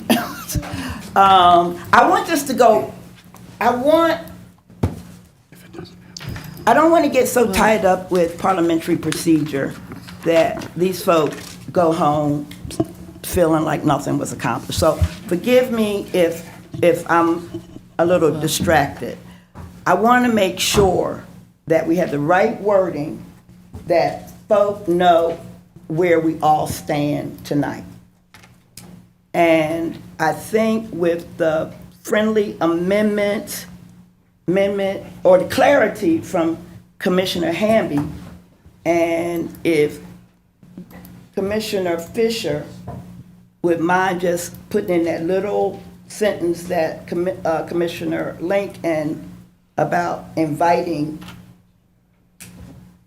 State or national firefighter. State and national union, things, people, not things, I'm sorry. If that would be, I'm not even going to ask you to read it again, because every time you read it, it gets crazy. We know what we're saying here, okay? I tell you what, you know what? I still got my original, the motion that I sent initially to the to our attorney. Can I read that? Yes. If it's appropriate. We're not going to have, we're not going to follow rules and regulations tonight. Okay, this is what I said. This is what I wanted initially. I would like to make. I see you laughing, but we're going to get here. Y'all are not going to go home unhappy, okay? Go for it. I would like to make a motion to hold the vote on the Firefighters Mediation Act until June 26, 2023, June 6, 2023 regular voting session, and to ask the staff to present a work session for the commissioners in May, and also give the professional firefighters of Athens-Clarke County 2795 the chance to present at the May 9th, 2023 work session also. This will give both the county and the firefighters to present their presentations and for the commissioners to ask questions during the work session. Second. He just said it. That was my original. That was your original. Yeah. Judd, I know you're probably tense right here, but so am I, so we'll be all right, though. What are we going to do with the other 2 motions? You would need someone to draw one of those motions, I believe. The second one, I guess. Withdraw his original motion And reintroduce. Draw the substitute motion, so you can put this new substitute motion in place, I believe. Yeah. Would you withdraw? So I make a motion to withdraw my initially substitute motion. Can we get a second? Second. You don't need a second, you just withdraw. Just withdraw, Jesse said. Jesse, what you going to do with your motion? No, I'm leaving my motion to approve on the table, but you can put a new substitute over it. So this would be your substitute? This is What my substitute. That's the substitute. Okay. All right, and you've read it already? Yes. Okay. And who seconded his substitute? Mike Hamby. Okay. All in favor of the substitute? You got a roll. Oh, this is a roll call. Good grief. Starting with Fisher. Yes. Huel, Yes. Culpepper, Yes. Myers, Yes. Hamby, Yes. Davenport, Yes. Link, Yes. Taylor, Yes. Wright. Yes. 9 yes, 0 no. Thank you, everybody. Thank you. I know this has been long and tiring, and I wish we didn't have to go through all this tonight. Okay, we're going to move on because I know commissioners are tired and ready to go home.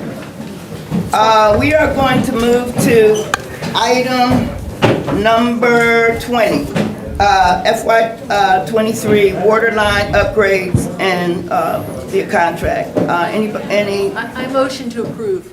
Thank you. Can we get a second? Second. All in favor? Aye. 21. T-Splosh. Motion, you don't have to read it. oh. Motion to approve. Can I get a motion To approve. to approve? I'll second. All in favor?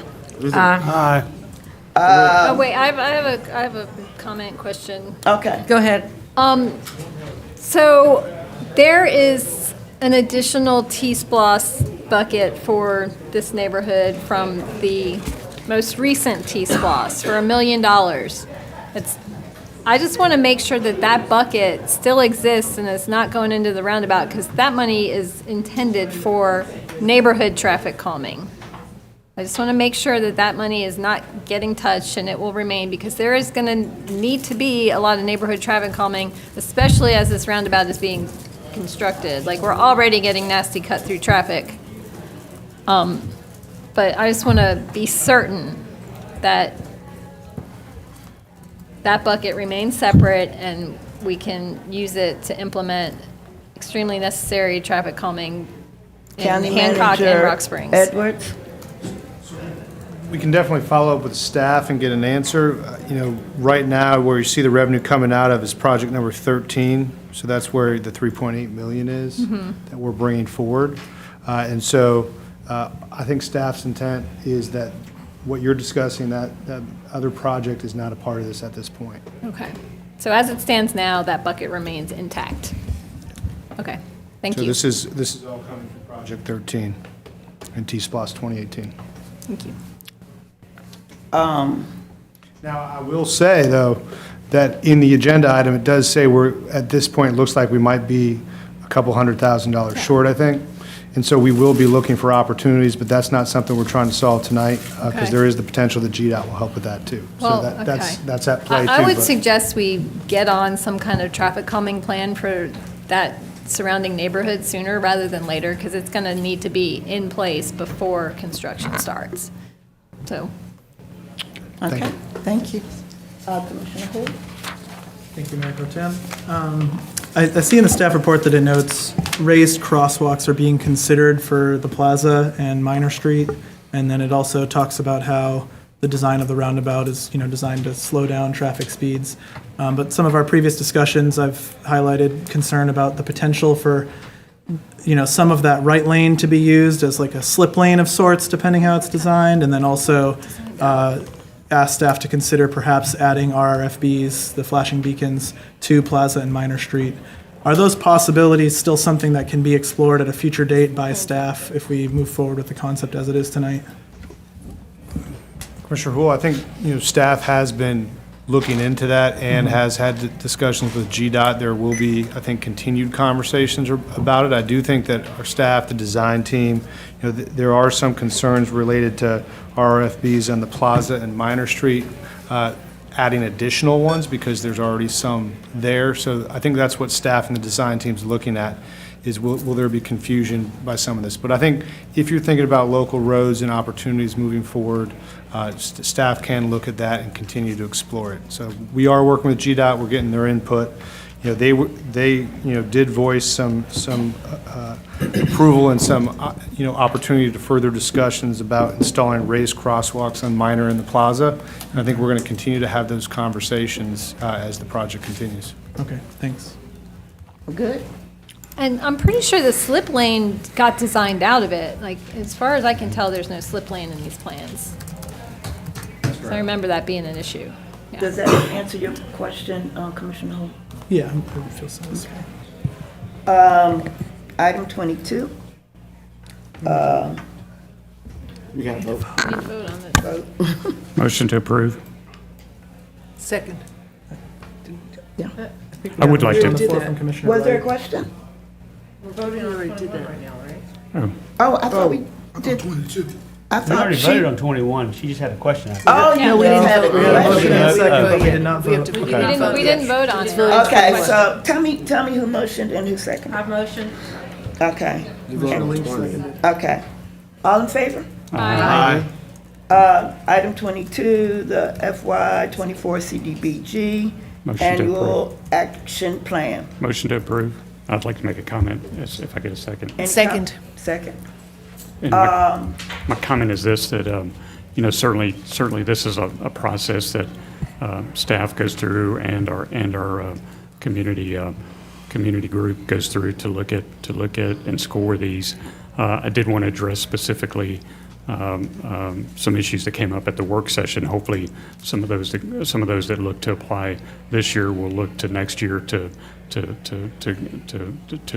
get something in the CDBG plan, but also with the regards to the Council on Aging.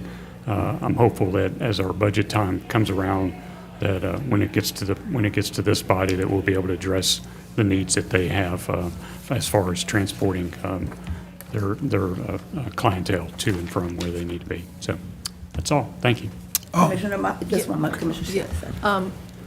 I likewise to what Commissioner Hamby says, and several of us worked with on the idea of looking into the Council on the Aging and also the Athens Pride and Queer Collective.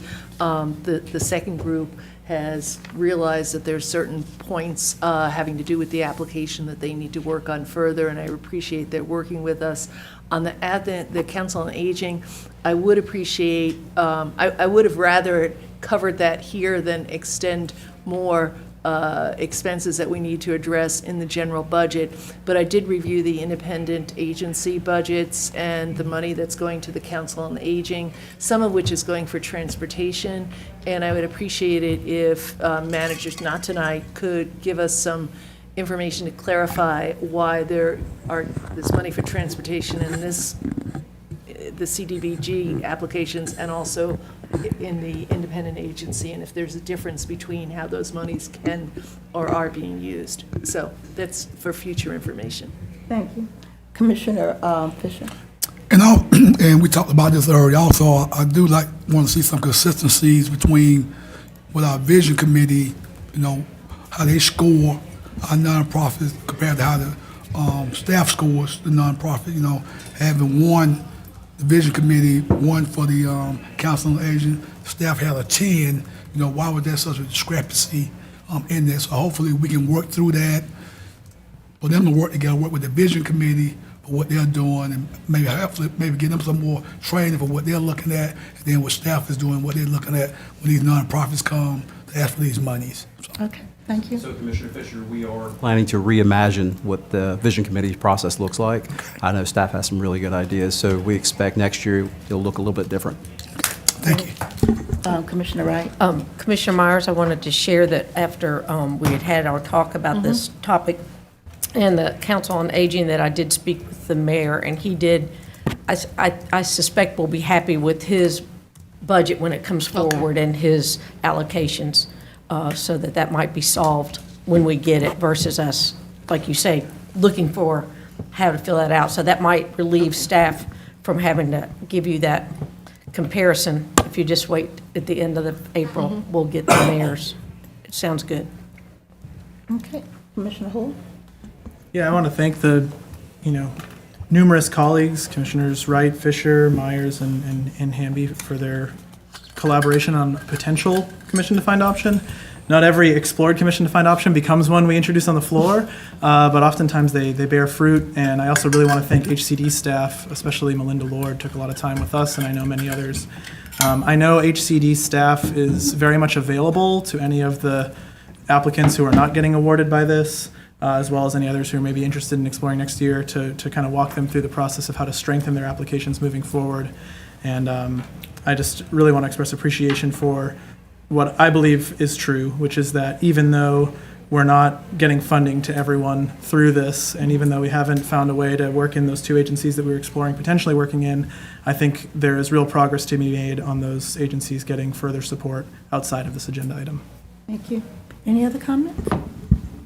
All in favor? Aye. We're going to move down to item 23, the pavement and maintenance program. Motion to approve with a comment. The motion, Commissioner Hamby, you have any thoughts? If there's a second. Second. Okay. No, I think Dexter second. Didn't you Okay. second it? I did. Okay. I do, just some questions about the list, in particular, general questions. So I see we have the list here. My question is, in generating this list, I know we bought some new software because that software is, I'm sure, not in use just yet for this list. But in generating this list, do we examine every street in Athens to come up with this list? So there was a different platform that was used previously, and so one of the things that we've talked about in other agenda items is bringing in a different consultant for the next year's list. Right. And so, no, we did use data to inform this list as well. And so, remember, last year, we switched from, looking all over the community to focusing inside the loop. This is going back and looking outside the loop. Okay, I could see that based on the And things. so all those roads at that point were using the previous methodology and previous software. Okay, I guess at some point, when we start talking about this in the future, it would probably be helpful if the new software has the ability to show us all the streets, because there may be, for example, I know you are trying to stay within budget here, Mhm. so you may not pick a street that's, a fairly large street or a long street that needs repaving, because you're trying to fit it in the budget, I guess. Yes. You see where I'm going with Yeah, that? Because I can think of some long streets that need repaving, and they're not on this list. Okay.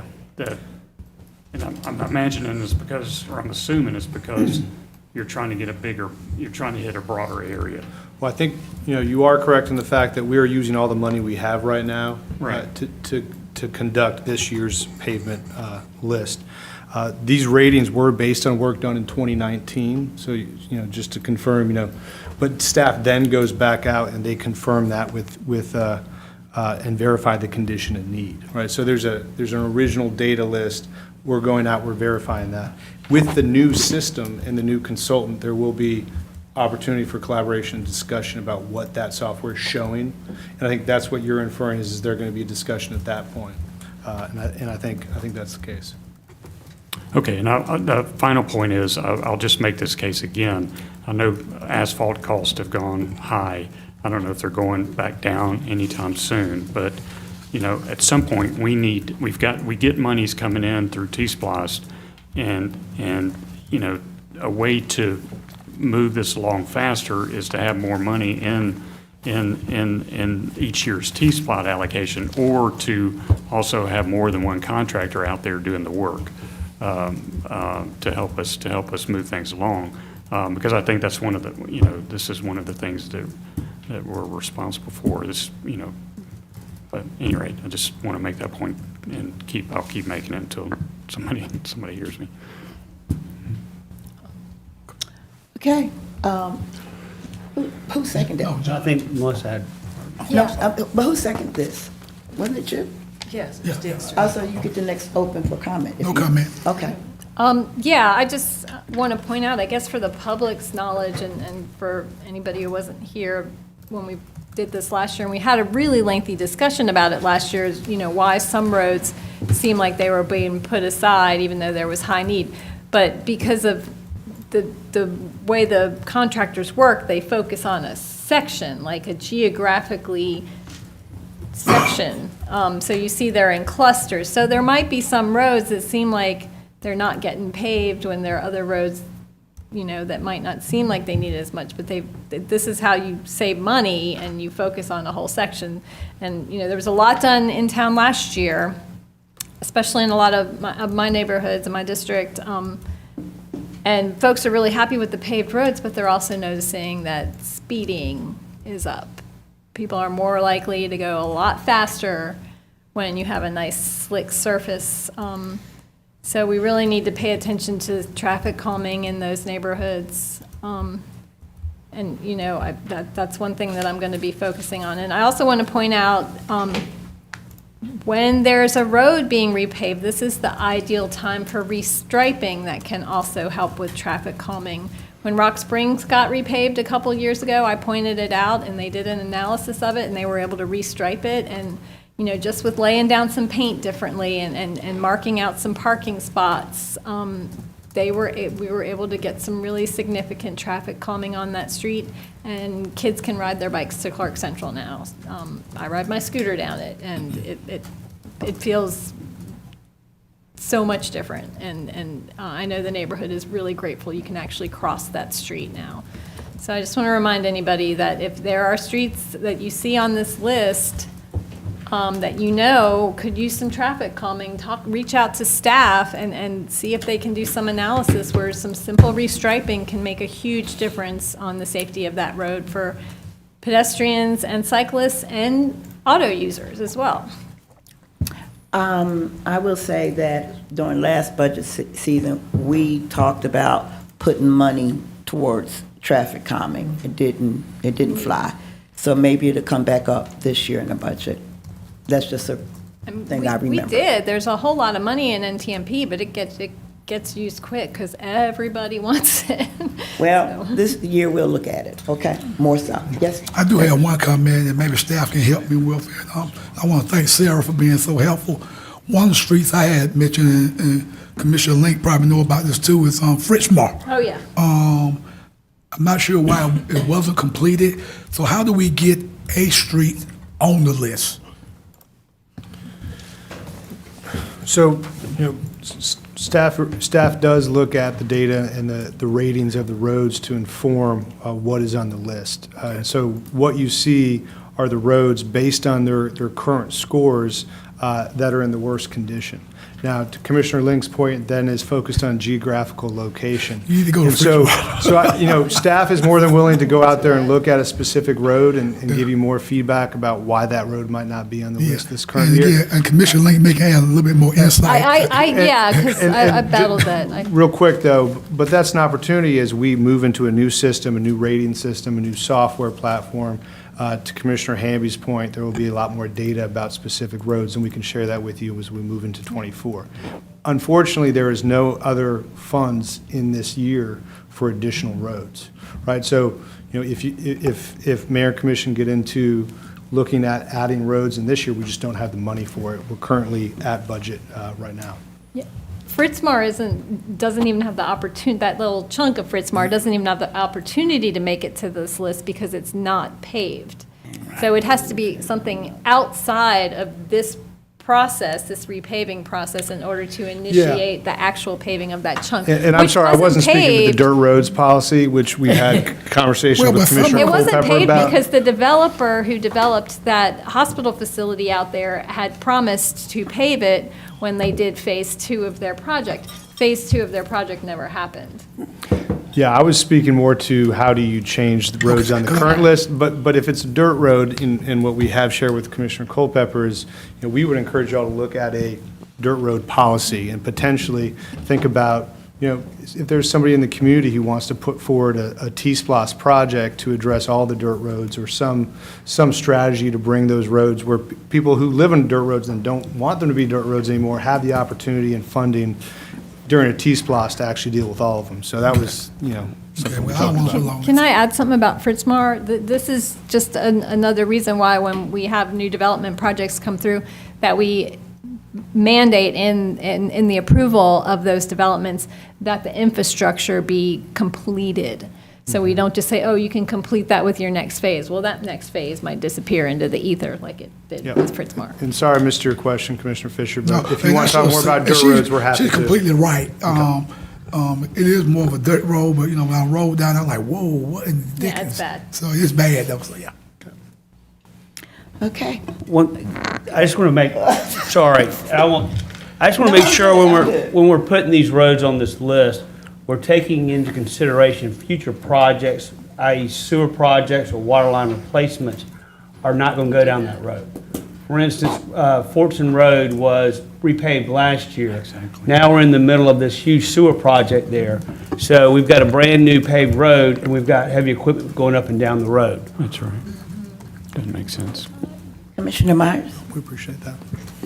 Well, from my memory, sometimes I think that staff does try to figure those out. Obviously, that there are other issues come up, which I also wanted to bring up in terms of the safety, because my understanding is that this list of roads is reviewed by our pedestrian and bike infrastructure and our Vision Zero people to see if there are opportunities for getting that down. And because when I was on the Athens in Motion, which was established by the mayor and commission and not a independent agency, but a commission.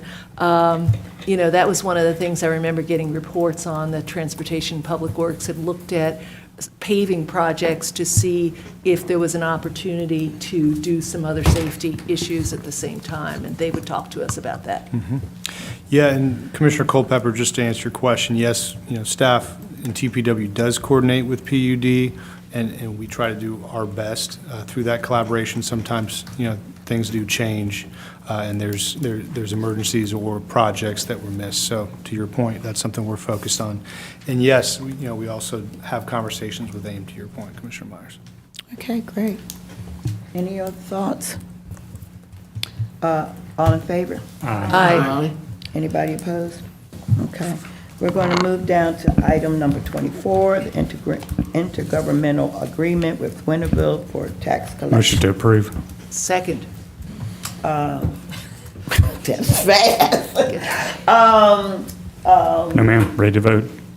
Commissioner Myers. Ready to vote. Okay, all in favor? Aye.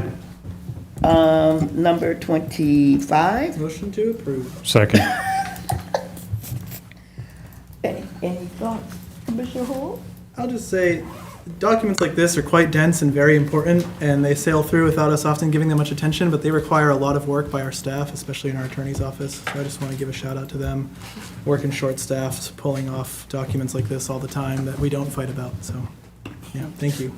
Who made the second? Second, yep. You have any comment? Nope, thank you, Any Judge. comment from anybody else? All in favor? Aye. Now we're down to Public input. public input for anything that was not on the agenda. Come on down.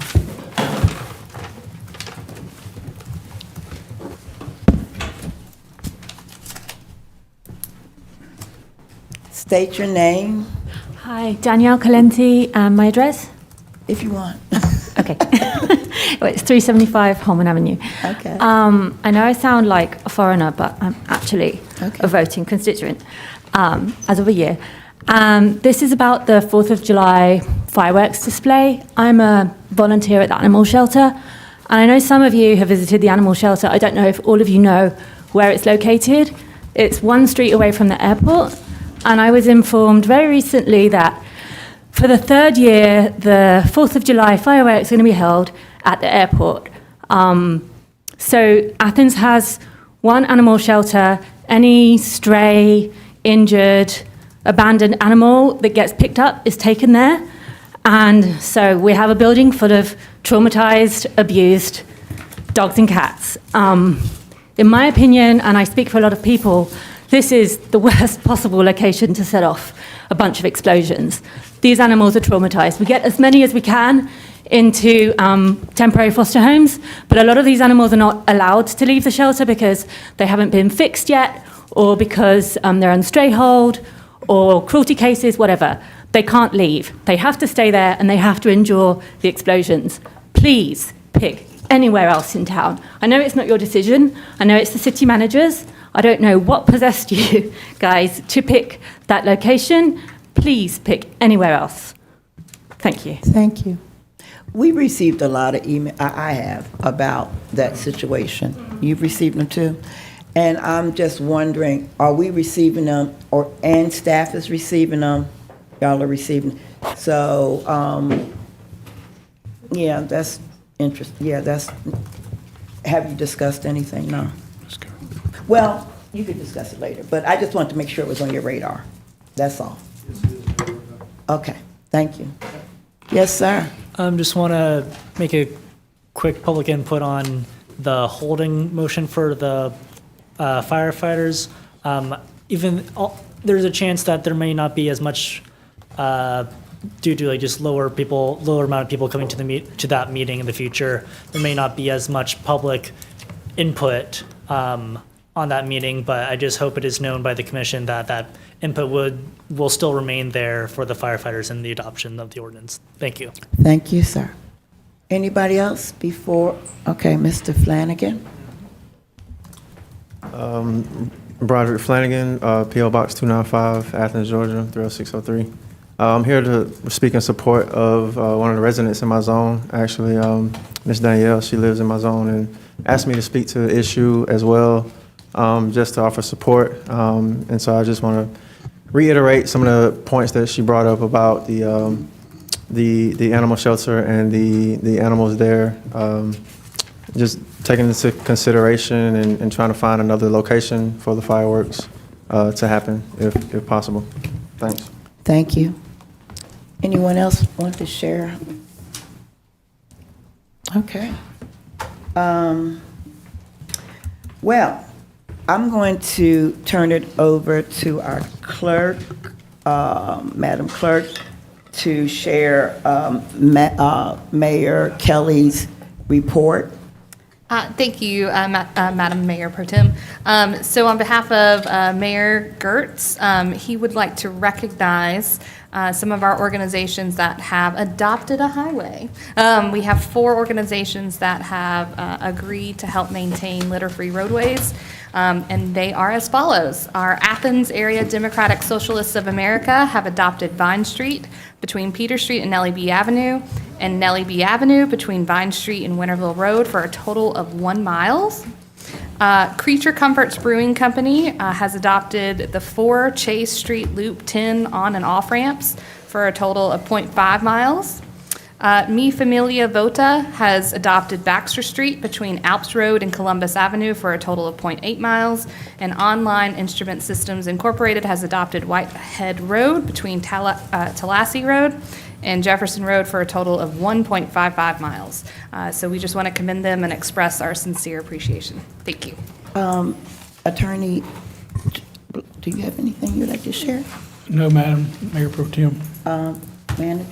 The only thing we have is related to contract awards in excess of $10,000. So y'all have that in your agenda. If you have any questions, we're happy to look into it, but that's all the manager's office has tonight. Okay, and the only thing I'm going to share is on April the 14th, we will be doing our 2nd annual Fair Housing, Affordable Housing Conference. We're really excited about it. We're focusing on faith-based groups that own property and land and nonprofits that own property and land. We will have staff from Senator Warnock's team. We will have experts coming. Well, they're from Mexico, Miami, but they live here now.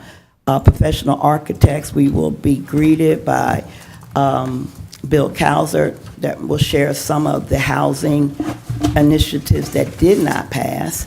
Our staff will be there to talk about zoning. We want the churches to look like to be partners in dealing with the housing crisis. We also have, and you can Google this, Tim Block. He's the director of Enterprise Communities, and this is what they do all over the country, working with churches and nonprofits to build communities. So we're really excited with staff. Your own Kelly Gertz will be talking about the inclusionary zoning. We'll be at First AME on Hall and Doherty, and it starts at 9 o'clock. That's the only announcement that I have. So we'll start with, Jesse Wool, you got anything you want to tell us? A few things. Yeah, I don't know if these are going to be on other people's list too, but we have 10 openings on 6 boards, authorities, and commissions. If you go to accgov.com/BACs, deadline to register is Friday. We need people, especially for the hearings board. So if you're interested in the hearings board, please put your name in. The HCD, our Housing Community Development Department, has put together a couple of awesome workshops for Fair Housing Month. I regret that I can't attend either of them, but I hope many in the community can.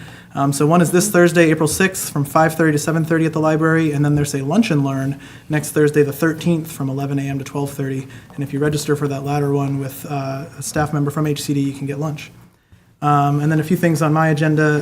The Federation of Neighborhoods is hosting a panel discussion this Monday, April 10th at Cine downtown from 7 to 8:30. It's going to be focused on the mall redevelopment, and a number of panelists will be presenting and taking questions and offering answers, including myself.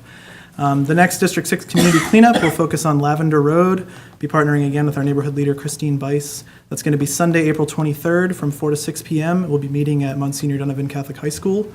And finally, the next District 6 Town Hall, looking a little further out, will be Talkin' Trash in West Athens on Monday, May 22nd from 6 to 8 p.m. with solid waste staff. And that'll be at the Cooperative Extension on Cleveland Road, which is next to the fire station where the big chicken sculpture is. Thanks. Commissioner Colbert? No comment. Commissioner Myers? Yeah, I wanted to thank staff for some really great events recently and upcoming ones. Was able to attend the local road safety plan session over at the library that our Vision Zero coordinator, Sherelle Holland, put together. It was what really impressed me was some of the data they showed, including hotspots where there are more serious accidents all around town. Over in the east side, we do have a neighborhood group that's forming for working on beautification and sense of place over there. I have to thank, the most fun, exciting thing that I did this last week was in Athens-Clarke County, a Leisure Services inaugural event, the Firefly Lantern Parade, which was beyond what I could imagine. The East Athens dancers were all there. There must have been 25, 30 of them with these wonderful wings. They were all lit up. There was African drumming going on. And I think there were about 300 people, and it's going to be something that's part of Athens forever. And likewise, something else that's part of Athens will be celebrating later this month, again, over at Dudley Park, East Athens. And that's the opening of the finally completed Firefly Bridge over Trail Creek, and that's going to be on April 20th at 4 p.m., and I am eagerly looking forward to that. That's going to be a fun event, and I hope others can come to that and join me there. Bring your bikes. Commissioner Hamby? Thank you, Mayor Pro Tem. I just have three things. One is during the discussion about the Meisner, the new economic development, or the new economic development project with 1,700 jobs. I forgot to mention a very important person, or two people, who help us with all of our meetings at the Economic Development Authority, and that's David Linder and Tina Vickery. And, here's the packet that was in today's discussion. If there ever was anybody that could put together a resolution, it's David Linder. and these are long resolutions, but he does a good job and does offer very good support for both the Economic Development Authority, the Industrial Development Authority, and I believe the Retirement Authority. The second thing is, as y'all know, over in Glenwood this weekend, there was something happened, twister, tornado, high winds tore a bunch of trees down on Riverview and Lowwater and Duncan Springs, and I'm making a request that as folks are cleaning up over there, I know there's going to be a lot of leaf and limb laying out. I don't know when exactly they are on the schedule, but it may need an extra trip through there to accommodate picking some of those leaf and limbs up. I drove there on Saturday, and it looks like there was going to be quite a bit to pick up. The third thing is, congratulations, Commissioner Link. I feel like this is a sequel to Halloween, maybe, or something. I'm joking. So congratulations, and you always bring a different perspective, and I enjoy having a different opinion, and look forward maybe to. I'll stop on You ahead. tend to agree a lot more these days, Mike. So, Are you finished, Mike? I'm done. Okay. Welcome back, Commissioner Link. Let's see, Mayor Pro Tem, I know today was stressful, but you did a good job. Oh, Thank you. Thank you. Thank you for facilitating today. I'd like to thank Tiffany Taylor and airport staff Mike Matthews for having a private tour with U.S. Representative Mike Collins. Yes, I reached across the aisle because our port needs some loving. And he came and visited, and I would like to thank all those who attended. It is budget season. There's going to be some Pacific East Side things that I would like for us to consider. And finally, I just want to say ACC is awesome. A lot of people complain about some of the services and some of the people. There are a lot of great, every single one of the employees are awesome. They do a lot of good work. I'm very proud, from solid waste to IT to attorney's office, even to Sarah, You got to begin with Sarah. Yeah. I think that's just seriously just what I hear from the community, that people think that Athens get a bad rap, but just I'm very proud of ACC employees and the work that we do to clean up streets, to police the streets, to make sure the finances are done. So ACC is awesome. Thank you. Commissioner Link? It's good to be back. I'm eager to get back to work, and I want to thank everybody out there who helped me in my re-election campaign. I guess that's what it's called. It was really good to get back out there and knock on some doors and meet people on their front porches and get to know East Athens a lot better. Along the way, I made a long list of, streets and intersections and stuff that really need some attention when it comes to safety, especially as a pedestrian. But it came, I've come to realize that we can invest all the millions and millions of dollars in the world in infrastructure and sidewalks and bike lanes. But if people are still going to disregard the rules of the road and drive like maniacs, we're not going to get that far. So I'm really grateful for transportation staff for having that road safety presentation. I couldn't stay for the whole thing, but it seems like they are addressing some of these behavioral issues. I lost one of my dearest friends to a head-on collision with a street racer last year. My mother was run over in a crosswalk 2 years ago from a careless driver. So I will also be meeting with my representative, Spencer Fry, my representative and my constituent, to talk about state legislation, because our hands are tied in a lot of ways, especially when it comes to enforcement in our neighborhoods. So I hope that we can, address some of the bigger problems, whether it means education or better enforcement or higher fines. Sometimes it seems like, the fines are nothing but a slap on the wrist. And I don't necessarily think anybody needs to go to jail for some of these things, but, certainly some license suspensions or things like that, because, a lot of it is with impunity, and there are repeat offenders out there all over the place, and people are losing their lives, as we well know. Miss Taylor? You did a great job as mayor. You did great. You look great up there. Great job, team. We all did great tonight. Tonight was great. Thank you for great. Commissioner Fisher. So a couple of things. The Publix on Jefferson Road is having a grand opening tomorrow. It's going to be at 6:30 a.m. So I'll be there representing a.m. When they called me and they asked me about it, she said 6:30. I said, I said, that's great. She said, no, a.m. So it's 6:30 a.m. tomorrow morning. So I'll be there representing Clarke County government and the commission. Say hello for me. Also, let me make sure I got this right. April 11th, Clarke County School District will be hosting a town hall at Howell B. Stroud Elementary.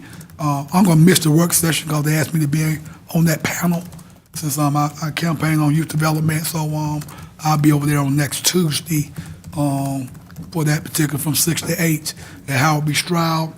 And then we're going to start, myself and Commissioner Myers, on the auditor's interview. And those interviews start next Friday on the 14th. Okay, great. Before I call for a motion to adjourn, I wanted to ask, Commissioner Hamby sent me a text and told me to get off my phone. I have an early meeting tomorrow. I just canceled it because I know I can't make it being in here this late. So that's what I was doing, Mike. But anyway. 6:30? No, 6:30. But, Ms. Taylor, don't you have an event coming up next on the 15th? Do you want to tell us about that one? Yeah, I am hosting a town hall with all of our state reps. April 15th, 12 to 2 at the Iron Triangle. Okay. So we are looking forward to a lot of good stuff going on. And I do think this goes also to Commissioner Link's point. We've got to kind of work with all our representatives. So I think that's a big step, Commissioner Taylor, pulling that off for next week. Motion to adjourn. Wait, I ain't gonna do it later. Are you making the motion? Yes, ma'am. Who seconded? All in favor? Aye. That's nice. Great job. Thank you. Great job.